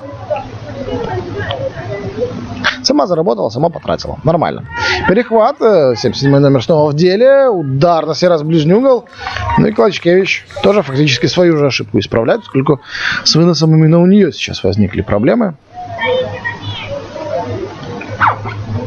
Призывает Нина Жукова подопечных действовать активнее. И снова потеря уже. Стопинчук, Верхолайцев. Ну, накажут же витебчанки сейчас за такую игру. А Динамо совсем ничего не получается. То ли силы закончились, то ли что. Хотя вроде бы и замены пошли, и все равно ничего не складывается.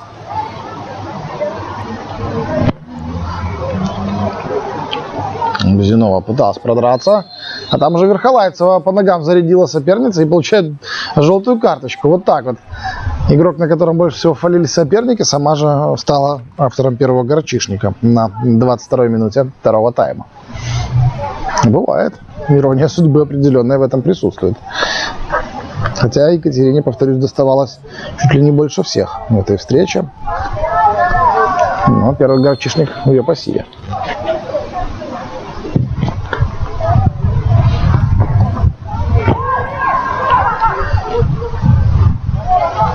Динамо пыталась перейти в атаку, снова ничего не получилось, и снова приходится Ангелине Скрипуновой включаться в игру.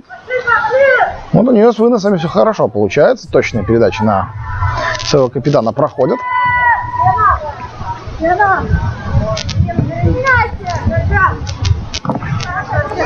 Качан вступает в игру. Не видели мы пока ее в деле. Позиция такая не атакующая особо, но в обороне у 19 номера пока работы не было. Бузинова. Есть вариант пробить, что и делает, собственно, 17 номер Витебска. Хороший удар. Зряче выцеливала под планку, но чуть-чуть выше перекладины. Не получилось пока четвертую пробоину нанести Динамо. Ну и пока у нас 3 гола в активе 3 разных футболисток. Груша на перехвате первая. Сидорчук.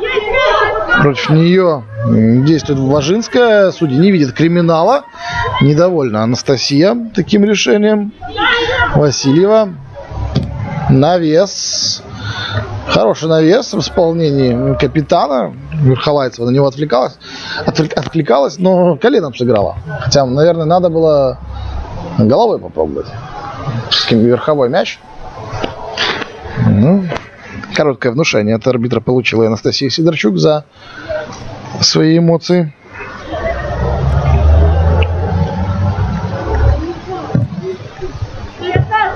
Игруша снова первая на мяче, оказывается, после выноса от Клочкевич.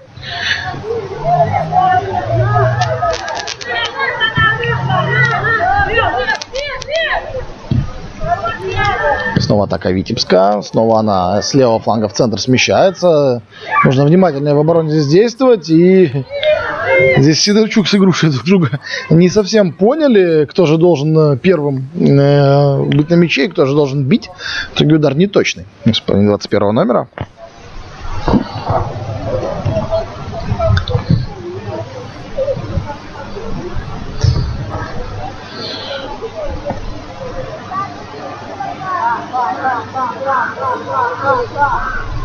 Клочкевич от своих ворот будет вводить. На сей раз короткий пас предпочитает. Но опять же, короткие передачи тоже считываются легко гостями. И прессинг они включают довольно быстро. И вот потеря тут же от Гавриловой. Да, с контролем мяча беда, конечно, у Динамо.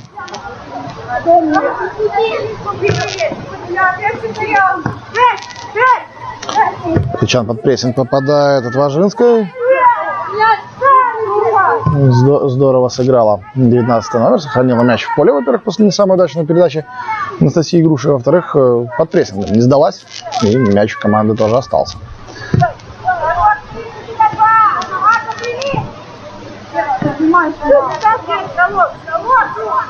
Ну, здесь едва не заигралась Калоша. Ей же там подруги по команде с разных сторон подсказывали, что ее прессингует Кристина Климчук. Правда, не особо активничала 15 номер Динамо. Чисто обозначала какие-то попытки мяч отобрать, но реально в борьбу так и не вступила. Получится сейчас атака у Динамо, нет? Игруша здорово действует. Оттянувшись назад, и уже атака Витебска, Бузинова. Ух, есть плацдарм, нельзя давать ей бить. Удар! Опять над перекладиной мяч проходит. Хотя момент хороший был. Вновь.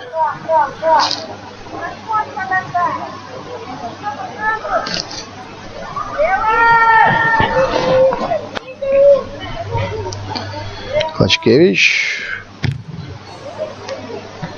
Интересный вариант. Интересный вариант в исполнении Стопенчук. Кажется, просто не знают брещанки, что с мячом-то делать, когда его вводят от ворот.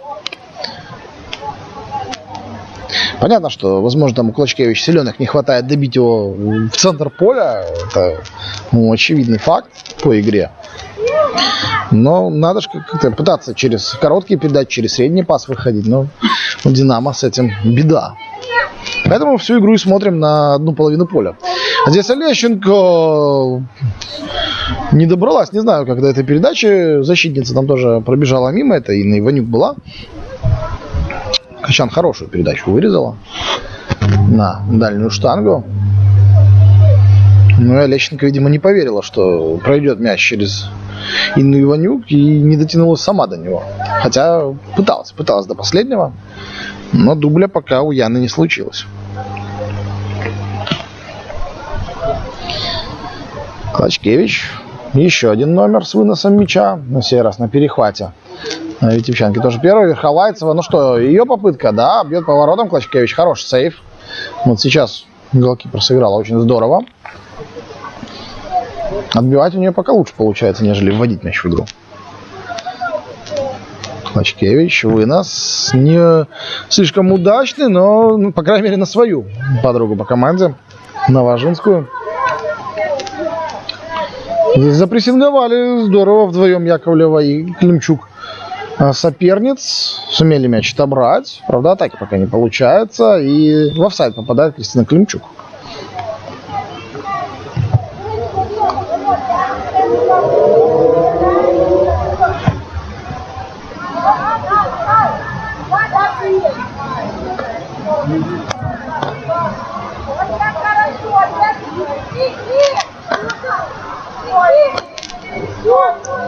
Тащит мяч Калоша. Вперед на Олещенко. И она здорово открылась. Верхолайцева. Тонкая передача на Бузинову. Не доходит она. Но снова хороша в перехвате Романчук. Важинская. Пяткой красиво, но совершенно не туда, куда надо было. И заметьте, как низко Сидорчук сейчас за мячом опустилась. Помогла команде. Васильева. Васильева бьет. Клочкевич спасает команду. Пришлось сделать пару шагов в сторону, и по позиции мяч полетел. Клочкевич. Ошибается Качан немножко, и аут должен быть в пользу Динамо. Если Важинская не решит мяч догонять, она не решила, а выпустила его за боковую линию. И еще одна замена у нас с вами будет. Уходит с поля Яна Олещенко. Не будет у нее сегодня дубля. И появляется на поле Елена Скрипкова под вторым номером.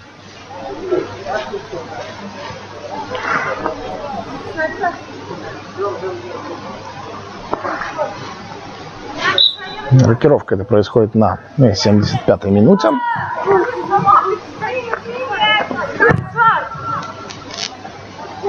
Ну и есть шанс у Скрипковой, россиянки, себя проявить.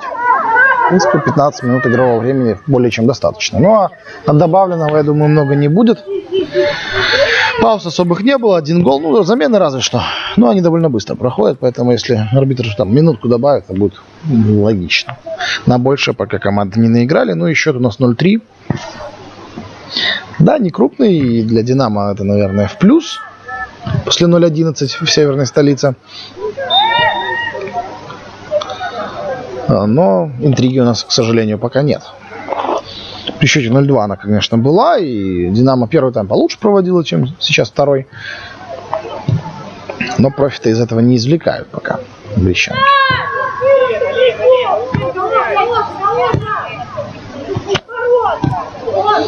А вот шанс с мячом. Вперед загружает. Вот там как раз таки свеженькая Скрипкова пыталась за мяч зацепиться. И Груша зарабатывает угловой. И пойдет его Верхолайцева подавать.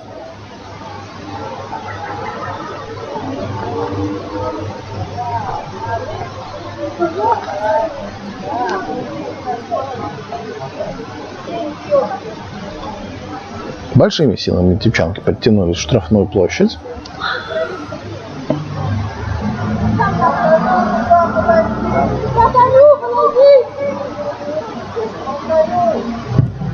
Навес. Вот и сухой лист от Верхолайцевой залетает. Вот, пожалуйста, нашла к этому долгих, наверное, 3 угловых. И залетела. Залетела на 31-й, наверное, минуте формат. Да, на 32-й минуте тайма, на 77-й в итоге. Ну вот и гол Екатерины Верхолайцевой случился. 0-4 становится счет.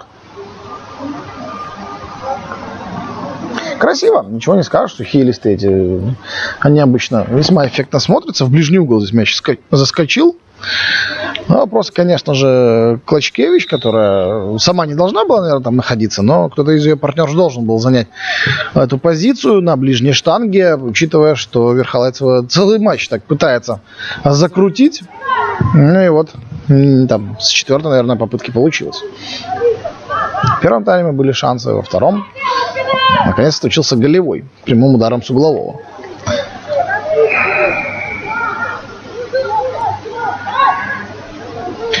Оказывается, 77-й номер Витебска уже на своем профильном, на левом фланге. Обыгрывается там с Бузиновой.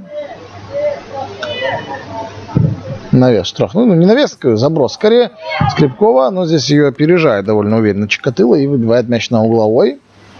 Оттуда Верхолайцева уже с левой ноги крутить неудобно, сухие листы. Но все равно она идет подавать.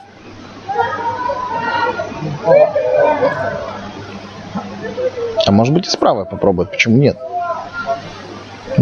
Да, с правой пробует. И тоже ближний, смотрите, как летит. Двуногая Екатерина. Причем одинаково хорошо владеет и левой, и правой.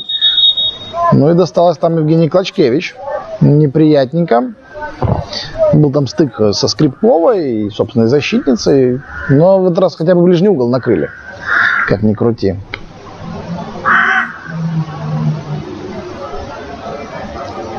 Спешит медпомощь.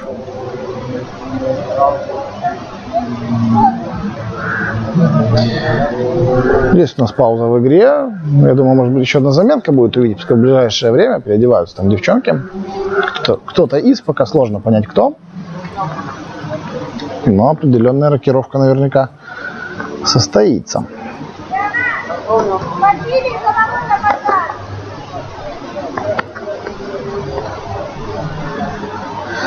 Подморозит сейчас Евгений Клочкевич поврежденные ушибленные точки, и сможет голкипер продолжить игру. Еще один угловой будет у ее ворот.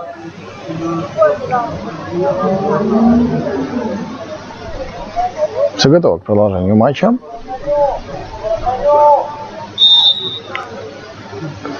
А у Витебска, кстати говоря, замена вратаря, скорее всего, будет. Пока место тут у нас наносит удар Васильева. Ну, удар такой не сильный и не заканчивается он голом. А почему про замену вратарю сказал? Потому что, Дарья Козлова готовится вступить в игру, переодевается на последние там минуток 10. Ну, почему бы нет? Счет позволяет. Тем более нету работы у Ангелины Скрипновой от слова совсем. Здесь опережает Калоша Климчук. Это тоже было важно. Иначе могла бы попробовать убежать Брещанка. Правда, полполя не факт бы, что пробежала, не будучи нагнанной соперницами. На перехват могла бы сделать. От обороны пока действуют витебчанки. Одна Саня будет.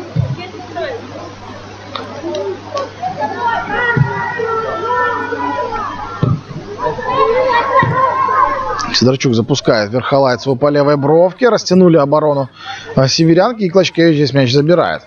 Верхолайцева искала передачи Елену Скрипкову. Но мяч пошел в руки голкиперу. Клочкевич. Мягкий вынос на сей раз. Здесь обыгрывается спокойно Яковлева с подругой по команде. И не удается Витебску пока мячом завладеть.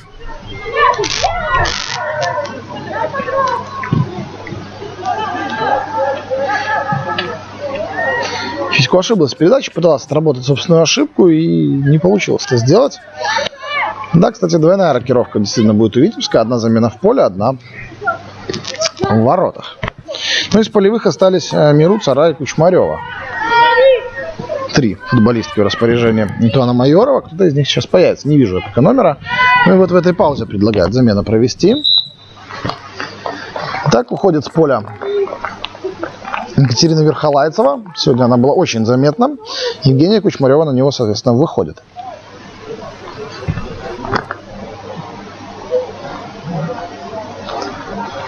Ну, а замена вратаря, не знаю, в этой паузе будет или в следующей. Не такое быстрое дело, видимо.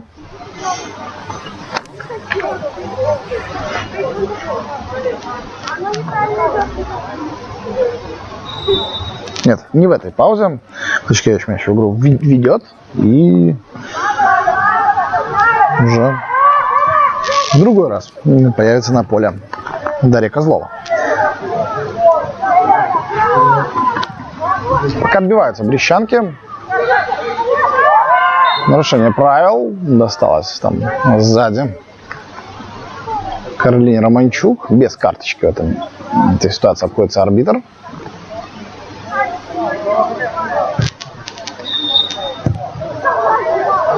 Ну что, дадут провести замену голкипера? Да, дают. Уходит Ангелина Скрипунова, выходит Дарья Козлова. Дарья первый номер на футболке. Ну и даже меньше 10 минут основного времени у нее остается. Правда, может быть, еще что-то компенсирует рефери. Была там пауза, связанная с оказанием помощи Евгении Клочкевич.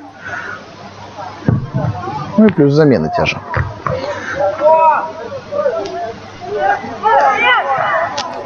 Пять рокировок уже использовал Антуан Майоров. 2 всего замены было у Динамо. Но, честно говоря, у Динамо и было 2 боевые замены. Вряд ли кто-то ожидал увидеть Олесю Гутник, Веронику Толкун. Вот, Хрисько и Климчук вышли. Наверное, кроме них рассчитывать Нине Жуковой было не на кого сегодня в плане резерва. Пока девчонки сражаются, конечно, не выбрасывают белый флаг, но понятно, что интриги как таковой у нас в матче нет. Хорошая передача, проникающая на Игрушу. Игруша бьет, и шикарный сейв от Клочкевича в данной ситуации. Здорово ногами действует голкипер. Спасает команду от 5-й пробоины. Не хотелось бы, конечно, крупно влетать Брещанка. Ну, 4-0 тоже не маленькое преимущество, прям скажем. Но для женского футбола это не разгром отнюдь. Когда у вас в каждом туре есть счета за десятку, 4-0 это боевой матч, можно сказать.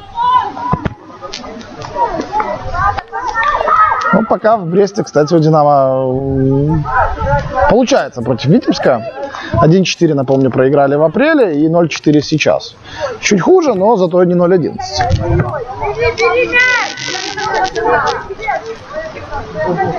Забить 1 гол у Динамо еще и время есть. Правда, и пропустить более вероятно. Игруша ускоряется, никто ее не встречает. Бузинова с мячом, ее тоже никто не встречает, она издали может пальнуть. Вот. Искала варианты, там не поняли девчонки друг друга, кто куда должен бежать, как открываться. В итоге потеря. Больше всех почему-то в этой ситуации Анастасия Сидорчук недовольна. Ну, она чуть не стала ассистентом в предыдущем эпизоде, когда Игруша 1 на 1 вышла. Именно Сидорчук ей делала передачу. Вот ассист сорвался. Обидно. Можно Настю понять.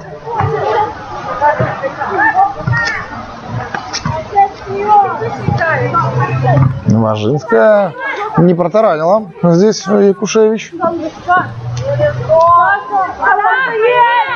Якушевич назад передачу дает, Качан. Ну и вот дали мяч потрогать Дарье Козловой.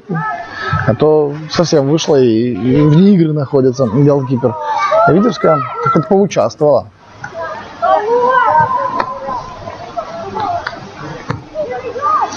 Сидорчук, ну вот ей самой нужно сейчас забивать. И да, залетает мяч в сетку. Здорово все сделала, 22 номер. А Витебская 5-0. Пора включать Аргентину и Майку.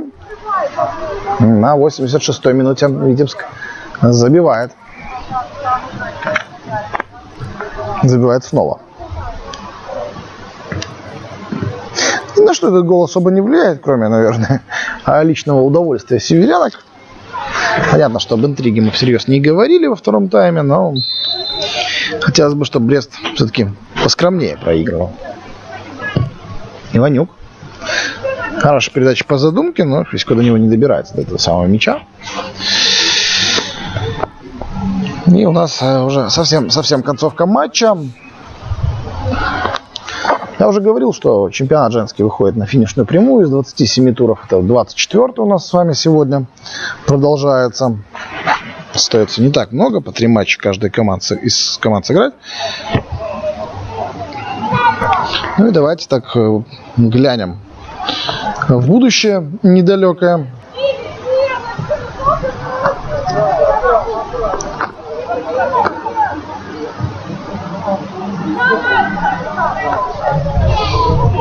Досмотрим атаку Витебска, а потом уже о будущих матчах поговорим команд. Сидорчук включает здесь здорово Якушевич, но Якушевич никого впереди не нашла. У Витебска следующий матч 29 октября. Дома они принимают Динамо в Гувк. Серьезное испытание. Одним из лидеров чемпионата. Ну а у Динамо супер игра будет в следующем туре. Матч жизни и смерти. Фактически едут они в гости к сборной Гомельской области. И вот там будет бойня, я уверен, не на жизнь, а на смерть. Напомню, что команда имеет по 3 балла в таблице. Последние, предпоследние места, соответственно, обменялись домашними победами в первых 2 кругах. И вот именно эта 3-я встреча должна будет расставить точки над «и». Ничья будет в пользу «Динамо», поскольку разница у них получше. А здесь у нас еще один опасный момент, но пока никак не может свой шанс найти Бузинова, хотя пристреливается не впервые. Так вот, для «Динамо» битва с Гомельской областью станет действительно ключевой. И если не проиграют девчонки Нины Жуковой, то последними в чемпионате, скорее всего, не будут. В последних турах маловероятно, что и гомельчанки, и брещанки зацепят какие-то очки, поскольку там календарь у них не самый простой. Вот «Динамо» в предпоследнем туре сыграет с Бобруйчанкой на выезде. В последнем дома примем «Динамо» в Гувк. У Витебска, соответственно, в последнем туре Днепр Могилевский дома, а до этого еще сыграются сборная БФФ. И вот это тоже принципиальная битва. Мы говорили о том, что они сражаются за 7-е место. Сегодняшняя победа Витебска выводит вперед, поскольку АБФФ уже сыграла свой матч. 20 очков у сборной девичьей. Они проиграли в этом туре 1-3 Зорки БДУ. Вот Витебск благодаря победе набирает 22 балла, обходит юниорскую сборную в таблице, но вот через тур, получается. Северянкам предстоит тоже, наверное, главное принципиальное испытание этой концовки чемпионата. Кто будет 7, кто 8. Ну, а Динамо с Гомелем будут определять, кто 9, кто 10. Тем интереснее в тех матчах будет. Я уверен, что там будет борьба более бескомпромиссная. А сегодня мы уже в любом случае, подводя итоги, можем констатировать уверенную победу Витебска и по счету, и по игре. Заканчивается последняя минута основного времени. И, скорее всего, ничего не добавит к нему Вячеслав Народский. Нет, добавил 3. Многовато. Пора бы заканчивать уже. Хотя, конечно, погода сегодня в Бресте шикарная для футбола. Побегать за счастье, но интриги нет, поэтому 3 минуты выглядит немножко странно. Ну да, помним, что оказывали помощь голкиперу. Помним, что были замены, и замена вратаря была у Витебска, поэтому, наверное, эти 3 минуты с точки зрения футбольного закона не удивительны, но ничего они в этом матче не изменят, по сути. Разве что Витебск 6-й забьет, но это уже будет перебор, мне кажется. Не заслужила Динамо сегодня больше 5 пропущенных. Сидорчук запускает игрушу. Догонит-то мяч, да, догоняет. Точнее, соперница тут же вырастает. Чикатило, но продавливает игруша Чикатило. Центр штрафной передачи, удар. Блокирует его Иванюк. Наносила удар Скрипкова. И аут в пользу витебчанок. Игруша его бросит, скорее всего, по-быстрому. Да, так и есть Бузинова. Ищет его. Досталось там Бузинова, воткнулась она ногой, и неприятный момент, нарушения правил не было.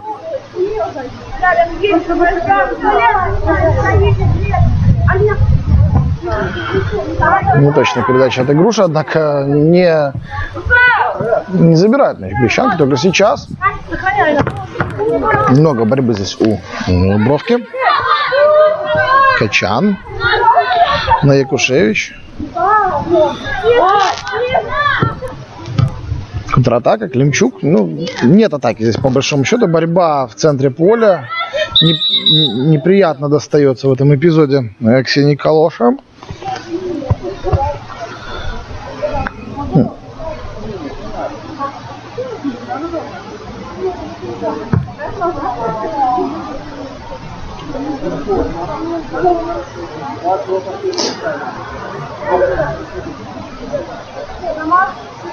Остается мяч у Витебска.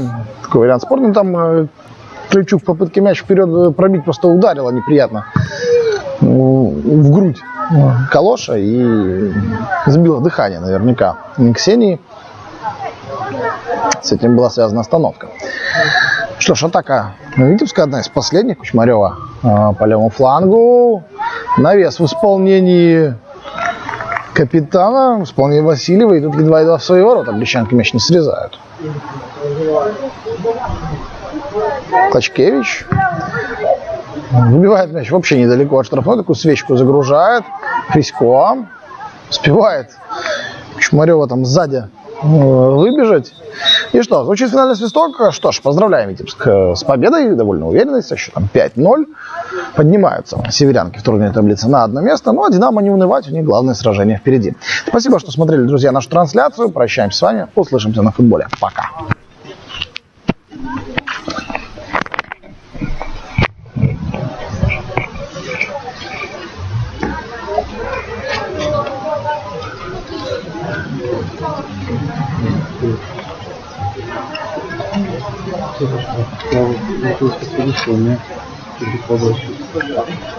Давай.